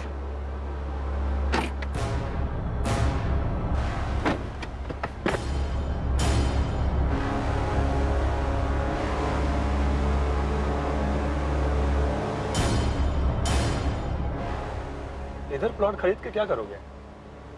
भोपाल शिफ्ट होने का प्लान है क्या? ऐसे ही सोच रहा हूँ, पर एक बार तुम प्लॉट देख लो, उसके बाद बताना कि लेना चाहिए कि नहीं। बलराम जी, हमें एक कंकाल मिला है, वो हरीश का ही है, ये कंफर्म करने के लिए हमें डीएनए टेस्ट करना पड़ा। रुपेश ने यहाँ भोपाल में हरीश को मार दिया था। जबलपुर के पास रुपेश के एक दोस्त मंजीत का प्लॉट है। मारने के बाद वो लोग हरीश की बॉडी को वहां ले गए और उस ओपन प्लॉट में दफना दिया। क्यों? क्यों किया मनीषा ने ऐसा? क्योंकि मुझे रुपेश से शादी करनी थी, और अगर ये बात मैं अपने घर में बताती तो मेरे घर वाले शादी के लिए कभी तैयार नहीं होते। कैसे पता तैयार नहीं होते? तुमने तो अपने अफेयर के बारे में उन्हें कभी बताया ही नहीं। मुझे लगा था वो मना कर देंगे। तुम्हें लगा?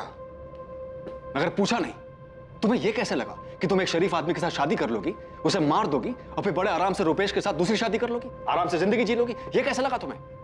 ऐसा हो नहीं पाया, मुझे लगा था ऐसा ही होगा। सर ये बात करने के लायक नहीं, शक्ल देख लो इसकी। दो मारना है मार लो, जितना मारना है मार लो। ये उमेश कौन है? ये क्या नाटक था? रुपेश का नाटक था, क्योंकि ऐसे तो हमारी शादी होने से रही, तो हमें ये एक और नाटक करना पड़ा। रुपेश, अब क्या प्रॉब्लम है? भाग चलते हैं ना, भाग चलते हैं यहाँ से।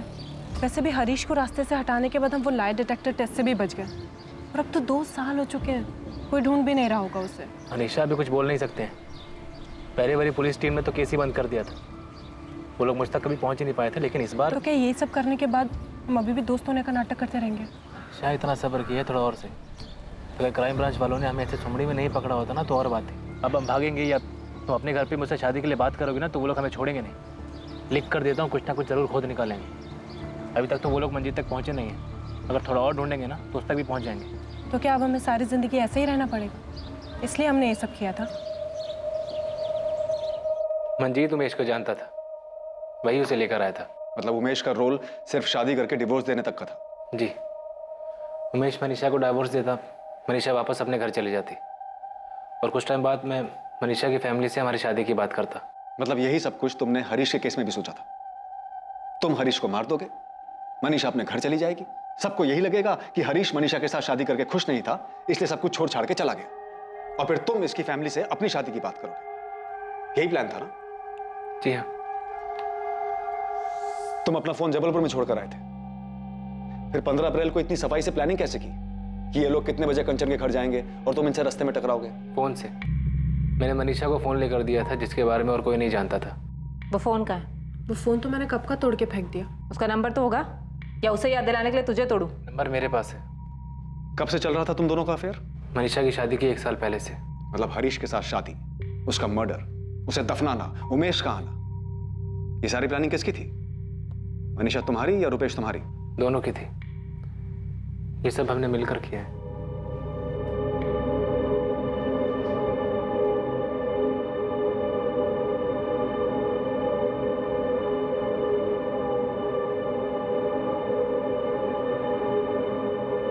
सर, ब्रेन मैपिंग टेस्ट की रिपोर्ट आ गई। क्या है रिपोर्ट में? फिर से दोनों निर्दोष साबित हुए? नहीं, रिपोर्ट के मुताबिक इस जुर्म में दोनों शामिल हैं। 4 साल बाद हरीश के परिवार और इस केस को क्लोजर मिला, जो बेशक एक दुखद अंत था, जिसका उन्हें अंदेशा पहले ही हो चुका था, पर फिर भी जानना जरूरी था कि आखिर हरीश के साथ क्या और क्यों हुआ था। रुपेश की मां को मनीषा और रुपेश के प्रेम संबंध और उन्होंने साथ में रहने के लिए जो भयानक जुर्म किए थे, उसकी जानकारी ने बेहद सदमा पहुंचाया था। मनीषा के परिवार के लिए भी इस बात पर विश्वास करना बहुत मुश्किल था कि उनकी बेटी अपने स्वार्थ के लिए इस हद तक जा सकती है। ना अच्छा शरीफ आदमी था हरीश। मनीषा ने क्या कर दिया? मनीषा चौहान पर कत्ल के लिए आईपीसी की धारा 302 और कत्ल की साजिश के लिए आईपीसी की धारा 120 बी के तहत मुकदमा दर्ज किया गया। मनीषा के साथ साथ रुपेश तिवारी और मंजीत धैया पर भी इन्हीं धाराओं के तहत मुकदमा दर्ज हुआ।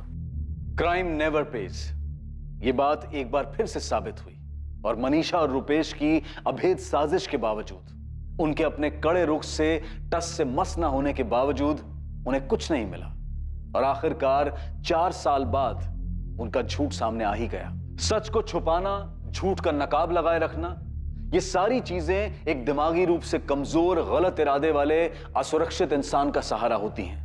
पर यह नकाब ज्यादा दिन तक नहीं टिकता और इससे कुछ हासिल नहीं होता और एक ना एक दिन सच्चाई सामने आ ही जाती है। और सबसे महत्वपूर्ण बात, कैसे कोई इंसान अपनी प्रेम कहानी को पूरा करने के लिए अपना घर बसाने की उम्मीद रख सकता है, जबकि उसके इस प्यार, उसके इस घर की नींव किसी मासूम की लाश पर टिकी हुई हो। अब मैं अनूप सोनी आपसे विदा लेता हूं।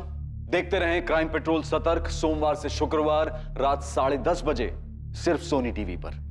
और याद रखें, क्राइम और आपके बीच में सिर्फ इतना फर्क है कि आप कितने सतर्क हैं। सतर्क रहें, सुरक्षित रहें।